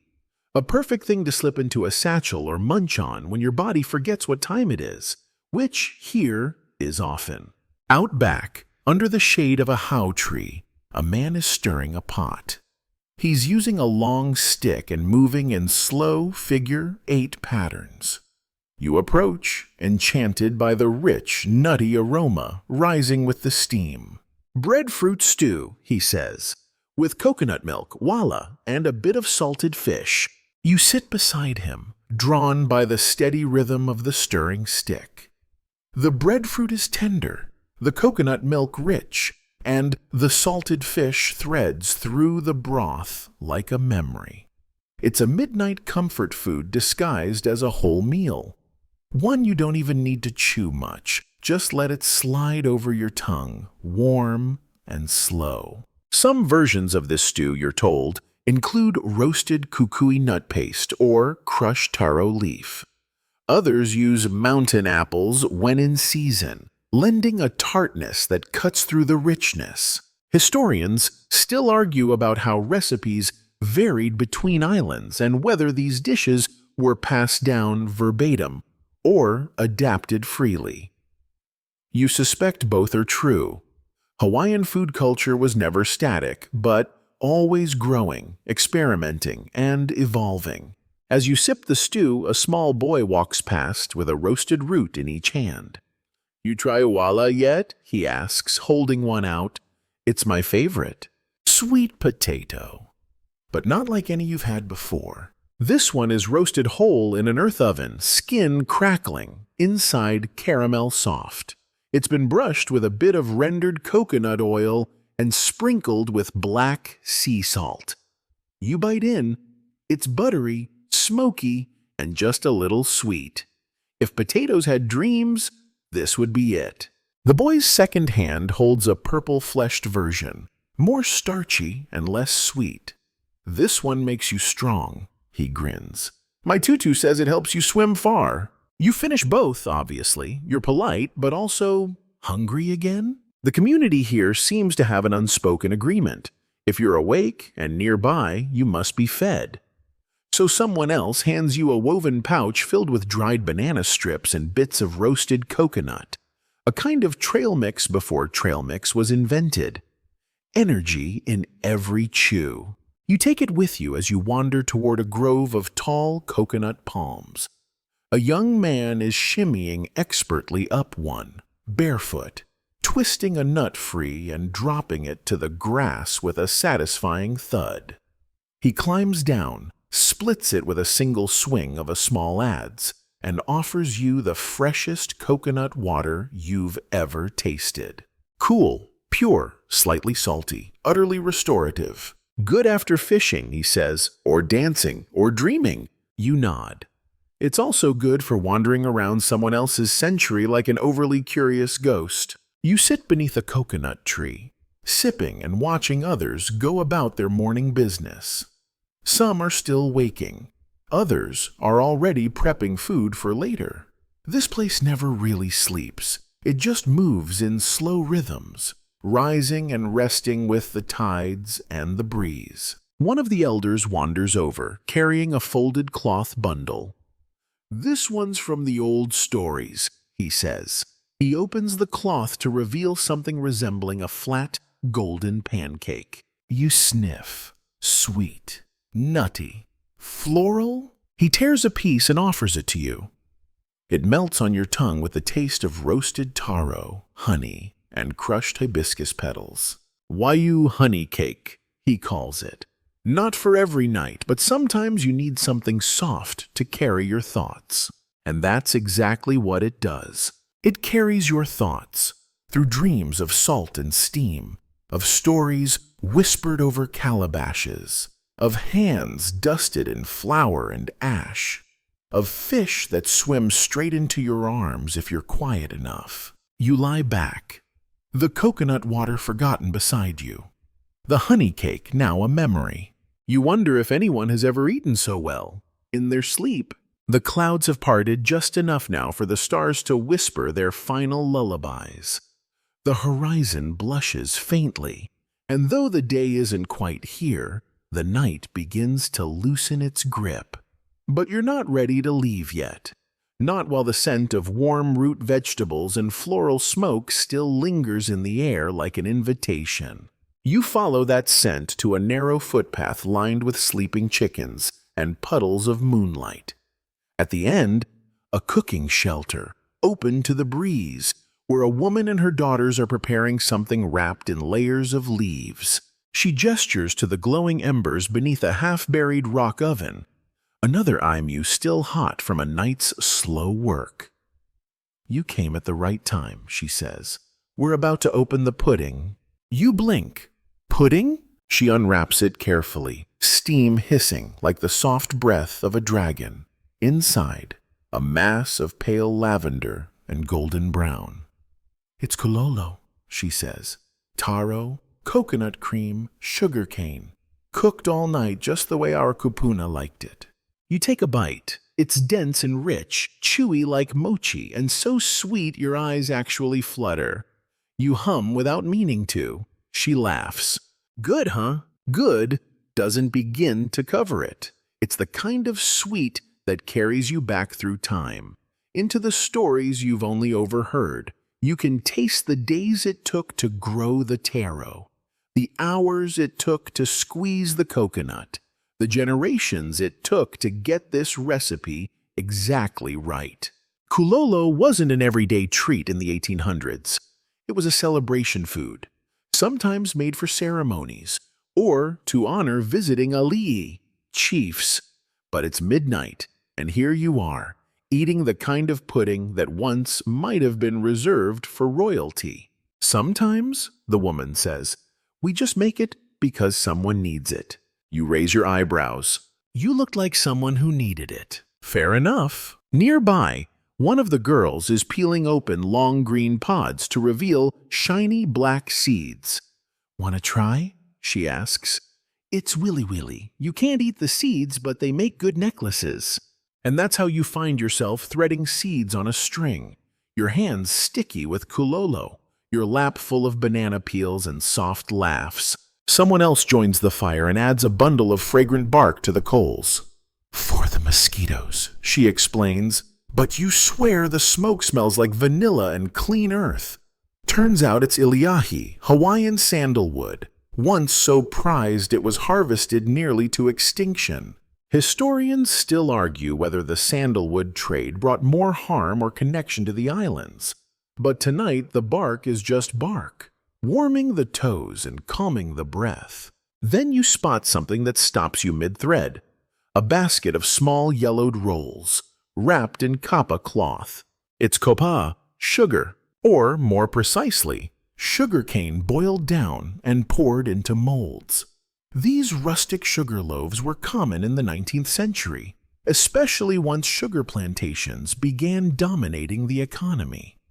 But this batch is different. It's homemade, probably cut and boiled from a small family plot. Someone slices a sliver off with a dull knife and offers it to you. It crackles between your teeth, then melts into syrup. Your jaw slows, your tongue tingles. It's like eating time itself, concentrated sunlight, patient as lava. You're told that kids used to sneak bits of this sugar when no one was looking. You understand why. Beside the sugar basket sits a stack of key leaves wrapped into tight triangles. One is placed in your hand, warm and slightly sticky. Inside, sweet potato, mashed with a dab of coconut oil, and wait. Is that nutmeg? You raise your eyebrows again. The cook shrugs. A trader brought spices a few years ago. We like to experiment. Nutmeg-scented uwala mash. You almost laugh. If this is a dream, it's the kind where the air smells like cake and the trees whisper recipes. The women at the fire begin humming a song. It's soft, layered, and has the slow cadence of a canoe gently bumping against the dock. You hum along. You don't know the words, but your belly does. And just when you think the midnight menu is finished, someone pulls out a jar filled with something glowing pale pink. Guava jelly, they say, dipping in a carved spoon. We don't waste the fruit when it falls. We just wait a little. It's bright, sweet with just a thread of tartness. You spread it on a bit of roasted taro and realize you're nodding off. Not from boredom, from being completely, absolutely full in every way. You lean back against a post, your knees stretched toward the fire, the kapa cloth still warm in your lap. Somewhere in the bushes, a night bird trills one last note before the wind quiets it. You're not in the 21st century anymore. You're not even on a YouTube video anymore. You're here, in this strange and sleepy sliver of 19th century Hawaii, eating pudding with strangers who feel like old friends, learning about sweetness that doesn't come from packets, but from people. And maybe, just maybe, this moment is the real midnight snack. The fire crackles low now, flickering like an eyelid half closed. Around you, the conversations have softened into murmurs, and most of the children, so bold and wide-eyed an hour ago, have curled up under blankets of kapa, or drifted off where they sat. Still, the night gives no signal to end. The stars hang heavy and bright, and you find yourself following yet another delicious aroma, this one earthy and almost nutty. You pad softly toward a new gathering place, a flat stone patio ringed with baskets, bowls, and something you haven't seen yet tonight, a large mortar and pestle carved from lava rock. A man is working it methodically. Scrape, twist, press. Inside the mortar, roasted kukui nuts. He doesn't look up as you approach. "Hungry again?" he asks. It's not really a question. He offers a small bowl lined with tea leaf. Inside is a dark, glistening paste, rich and oily, almost black. This is inamona, a traditional condiment made from those same kukui nuts, roasted and ground to a silky paste, then mixed with salt. You dip your finger in and taste. It's toasty, almost smoky, slightly bitter in a pleasant way. And yes, nutty. Not in a peanut butter kind of way, but something deeper, earthier. If umami had a little hut in the forest, this would be its pantry. Inamona wasn't typically eaten on its own. It was mixed into raw fish dishes like poke, or used as a flavoring over steamed vegetables or cooked taro. Tonight, it's paired with a small bowl of chilled fish, likely reef-caught, diced and dressed with sea salt, seaweed, and the kukui paste. You try a bite, and just like that, raw fish makes sense at midnight. But here's the twist. You're also handed something unexpected, a handful of tiny, crisp chips. "What are these?" you ask. "Breadfruit skin, fried." "Of course." Crunchy, salty, faintly sweet. It's the kind of snack that could replace half the chip aisle if anyone in the modern world had any idea it existed. The pairing of fish and fried breadfruit peel is oddly addictive, and you find yourself taking another bite before you even finish chewing the last. The man gestures to a drying rack where more breadfruit skins are laid out. "This is how we save things," he says. "The fruit feeds the belly, but the peel feeds the in-between." You're not sure what that means exactly, but it sounds very wise, and you nod respectfully. A few feet away, a woman is scooping what looks like glowing jelly into small, shallow bowls. She waves you over. "You haven't tried pia yet, have you?" "Duh." You shake your head? Already intrigued, she hands you a bowl and a carved wooden spoon. The jelly inside wobbles gently, catching the firelight like ocean waves under moonlight. Pia is Polynesian arrowroot, and when prepared just right, usually as a clear, barely sweet pudding, it slides down like silk. The version she gives you has been lightly flavored with crushed tea root, giving it a faintly floral note. "This was our medicine," she says, "for sick bellies, for anxious minds, or just for anyone who stayed up too late talking story." You smile. That last one sounds like it's aimed at you. As you savor the cool spoonfuls, another group joins the circle, carrying gourds with sealed tops. One of them is opened, and steam rises out, infused with something herby and sharp. "This one's for drinking," says a young man. "Hot mamaki tea." You're handed a wooden cup. The liquid inside is amber brown, steaming gently, and has a flavor you can only describe as calm in a cup. A little like green tea, but less grassy. A little minty, but not quite. It leaves your throat smooth and your shoulders looser. Historians still debate the exact ceremonial uses of mamaki, but everyone agrees it was central to traditional Hawaiian healing. Tonight, it's healing your sleep schedule. As you sip, the group around you begins a quiet game, one you don't fully understand, but involves tossing pebbles into a circle drawn in the dirt. There's laughter, a little teasing. Someone keeps score by drawing fish on a wooden plank. You try, you're terrible. They cheer anyway. It's getting later now. Or earlier, depending on how you measure time. A breeze lifts through the trees, and someone throws another sandalwood bundle onto the fire. You catch yourself yawning. But not yet. There's one last taste calling you. A dessert that's part nostalgia, part magic. From a banana leaf-wrapped pouch, a woman pulls out something golden, gooey, and flecked with seeds. "This is haupia," she says, "but not the square kind." You blink.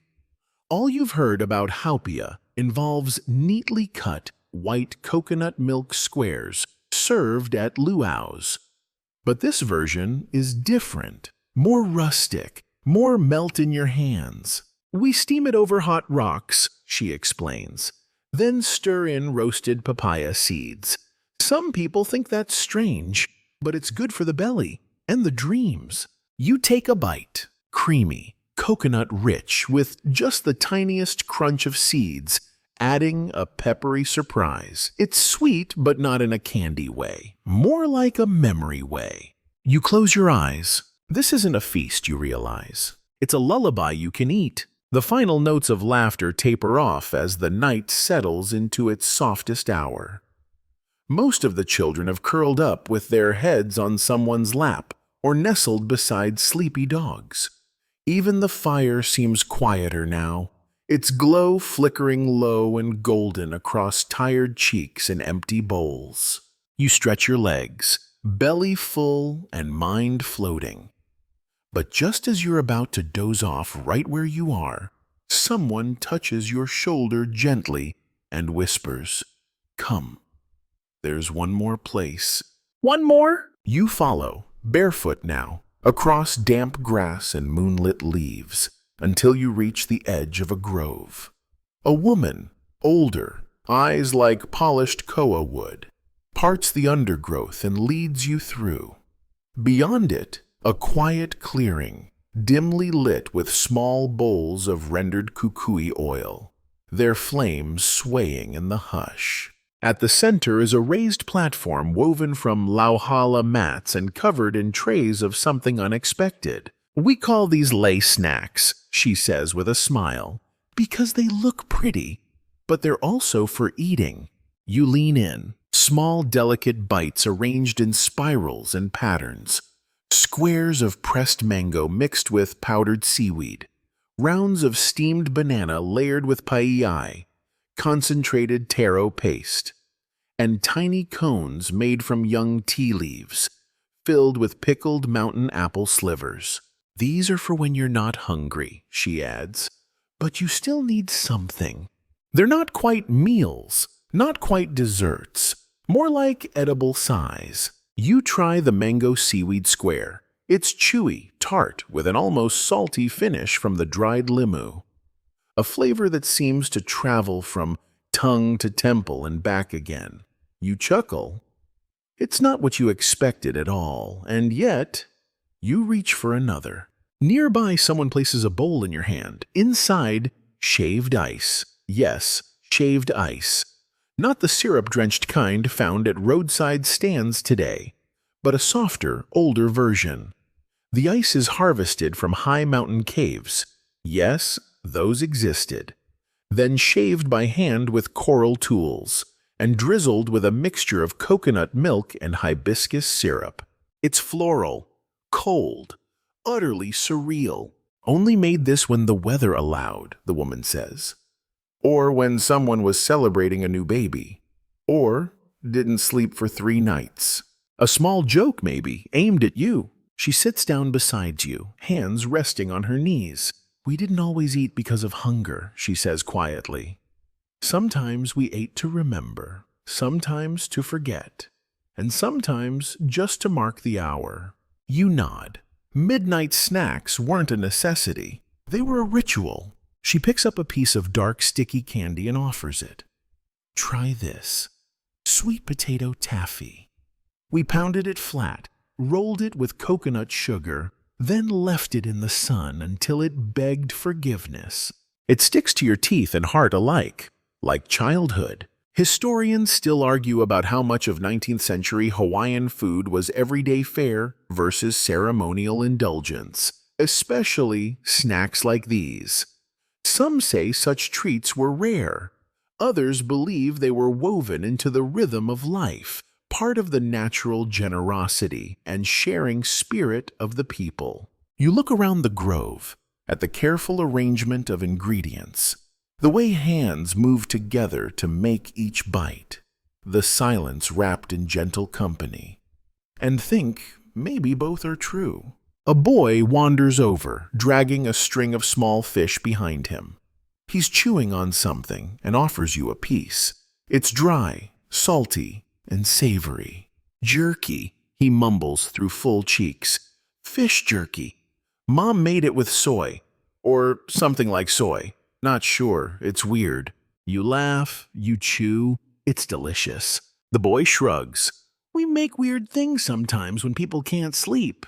Another older woman appears, carrying a shallow tray filled with wrinkled, dark purple berries. Maya Popolo, she says, don't worry, these are the safe ones. Good for sore throats, bad dreams, or just old stories. The berries are mildly sweet and slightly bitter, and you suddenly remember the pia jelly from earlier, the sugar blocks, the kulolo, still warming your thoughts. This snack is no sweeter or fancier, but it feels like a punctuation mark. You lie back on the mat, eyes to the canopy. The stars have shifted, barely, but they have. The moon is lower, the sky just the faintest bit less black. A bird calls, soft and slow.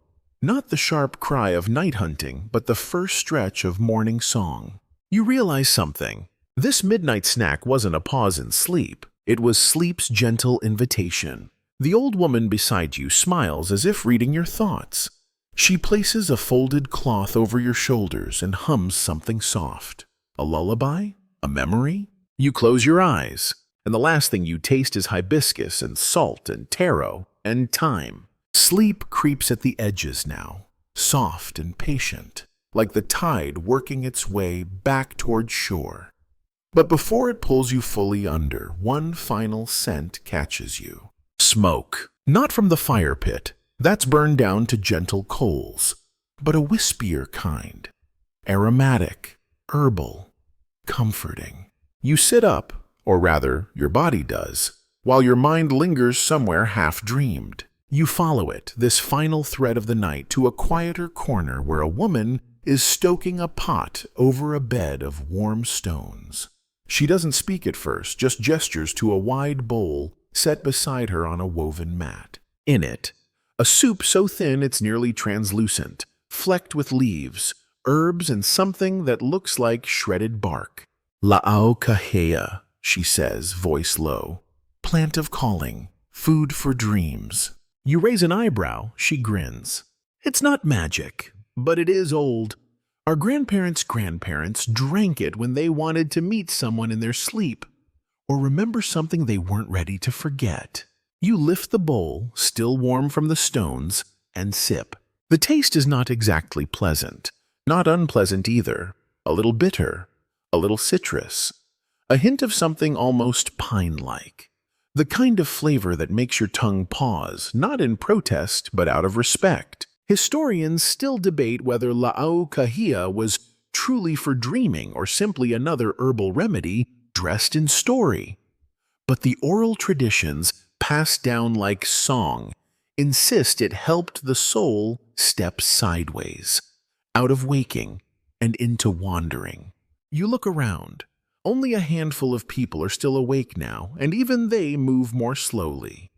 They are tucking away the last gourds, gathering mats, whispering goodbyes to the fire. Nearby, someone breaks open a small dried gourd, revealing a tangle of what looks like fine dried moss. Pepe yao acolia, he says, handing you a pinch.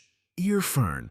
We chew it on long nights, helps you hear your dreams better. You pop it into your mouth. It's dry, faintly minty, and tastes like a forest that knows your name. The night is nearly over, but no one is rushing. This is how 19th century Hawaiians treated time. Not as a thing to be beaten or kept, but as a companion you walked beside. Slowly, kindly. A final offering is passed around. Cubes of roasted breadfruit, caramelized in coconut sap and cooled over river stones. They're chewy, deeply sweet, almost like sticky toffee, but with the soul of a tree. This is the last, someone says. Not a warning, just a truth. The clearing is quiet now, except for the whisper of palms and the distant rush of ocean waves. You stretch out one more time, this time flat on your back, head pillowed on your arm. Above, the sky has softened to that indigo blue that only comes before dawn. Not light, not night, just the shimmer between. Someone plays a nose flute, Ohe Hano Ihu. Its sound is soft and lonesome, like a sigh turned into wind. No melody, just breath bending around bamboo. You close your eyes again, not because you're tired, though you are. Not because it's expected, though it is, but because you've eaten your fill of the past. And now it's time to let it digest. One of the elders hums a line of chant under her breath. You can't catch the words. You're not meant to. It's not for you. It's for the night, for the spirits, for the memory of this gathering that will dissolve before the next one begins. And yet, you are allowed to be here, to taste it, to carry a little of it with you. From the softest sips of mamaki tea to the crunch of fried breadfruit peel, from sticky kololo to ghostly dreaming herbs, the midnight snacks of 19th century Hawaii were never just about the food. They were about people and silence, and making sure in the darkest hours that no one sat alone. You turn onto your side, someone pulls a cloth over your shoulders. You smell tea leaf and salt. Your fingers curl softly, and finally fully, you sleep. When you next stir, you're not even sure if you left. The sky is warming now, sliding slowly from indigo to soft pearl. The stars have vanished, not all at once, but one by one, like lights turned off gently in a house too full of sleeping bodies to slam any switch. You are still wrapped in that cloth, still surrounded by the quiet breathing of others. Some have shifted into tighter curls, heads tucked into shoulders. Others lie flat, arms open as if dreaming was something they flew through. And in the air, faint but undeniable, is the smell of breakfast. It's not loud, not frying bacon or sputtering grease. It's the delicate sweetness of early uala sweet potatoes pulled from embers. The hush of lightly steamed taro leaves, still wrapped in banana skins. The faint nutty scent of roasted kukui nuts ground into salty inamona paste. And coffee. Yes, coffee. You sit up slowly and see a small clay pot steaming beside the coals. Introduced in the early 1800s, Kona coffee was already a precious, occasional pleasure in 19th century Hawaii. Not something guzzled in mugs the size of coconuts, but taken gently, sometimes sweetened with raw cane, sometimes sipped bitter, like medicine for morning fog. Someone hands you a small cup, handmade, uneven at the lip, and you take a cautious sip. Strong, earthy, with the ghost of molasses and mountain soil. And just like that, the long night is gone. You watch as people begin moving with the rhythm of morning, slowly stacking bowls, folding mats, splashing faces with water gathered in deep ipu gourds. The pace is unhurried. No one rushes to forget the night or plunge into a new day. It's more like a soft exhale, an acknowledgement that sleep, like food, is just one part of the circle. The boy who offered you jerky the night before is already chewing again. A stick of something green this time. Sugar cane stripped and sliced. Keeps my teeth awake, he mumbles. His mother winces in mock disapproval. You wander to where a woman is layering slices of pala'ai, squash, onto a low rack. She's drying them in the morning sun. For later, she says. Always prepare for later. You never know when the next midnight will want a snack. That's the lesson, isn't it? Midnight snacks weren't invented out of craving, but out of knowing that bodies need rhythm and rhythm needs ritual. That hunger, like memory, can arrive softly in the dark and ask for company. Historians still speculate whether these rituals were universal across the islands, or practiced mostly by particular families, classes, or regions. Some say the snacks were a luxury of chiefs and wealthy farmers.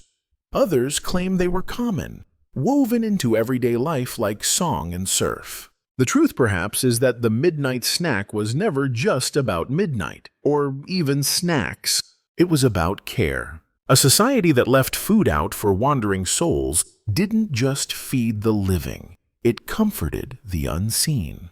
You stand now, fully awake, though not in any hurry. A girl is wrapping leftovers in tea leaf bundles, tying them with strips of coconut husk. She hands you one.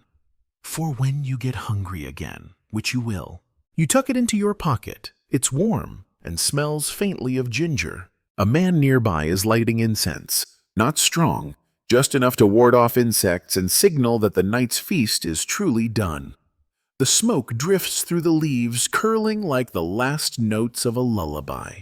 You take one final look around. The grove where you tasted dreams. The fire pit where laughter rose like steam. The mats woven with stories, naps, and sticky fingers. And then slowly, with feet remembering soft paths, and a stomach still sighing in thanks, you walk back the way you came, past the last coals, past the folded mats, back into your own quiet, back to now, back to sleep. Let your breathing slow now. Let the images of taro leaves, warm breadfruit, coconut candy, and star-fringed gatherings soften at the edges. Let the taste of hibiscus syrup linger on your tongue, just faintly, like something half-remembered from a dream you weren't sure you had. This night, this ancient, quiet, story-laced night, wasn't yours to begin with, but it welcomed you anyway. You walked barefoot among strangers and left with something full in your heart. You tasted food made from love and time and roots older than maps. You heard the rustle of Thai leaves as lullabies, and the hush of steam as laughter waiting to happen.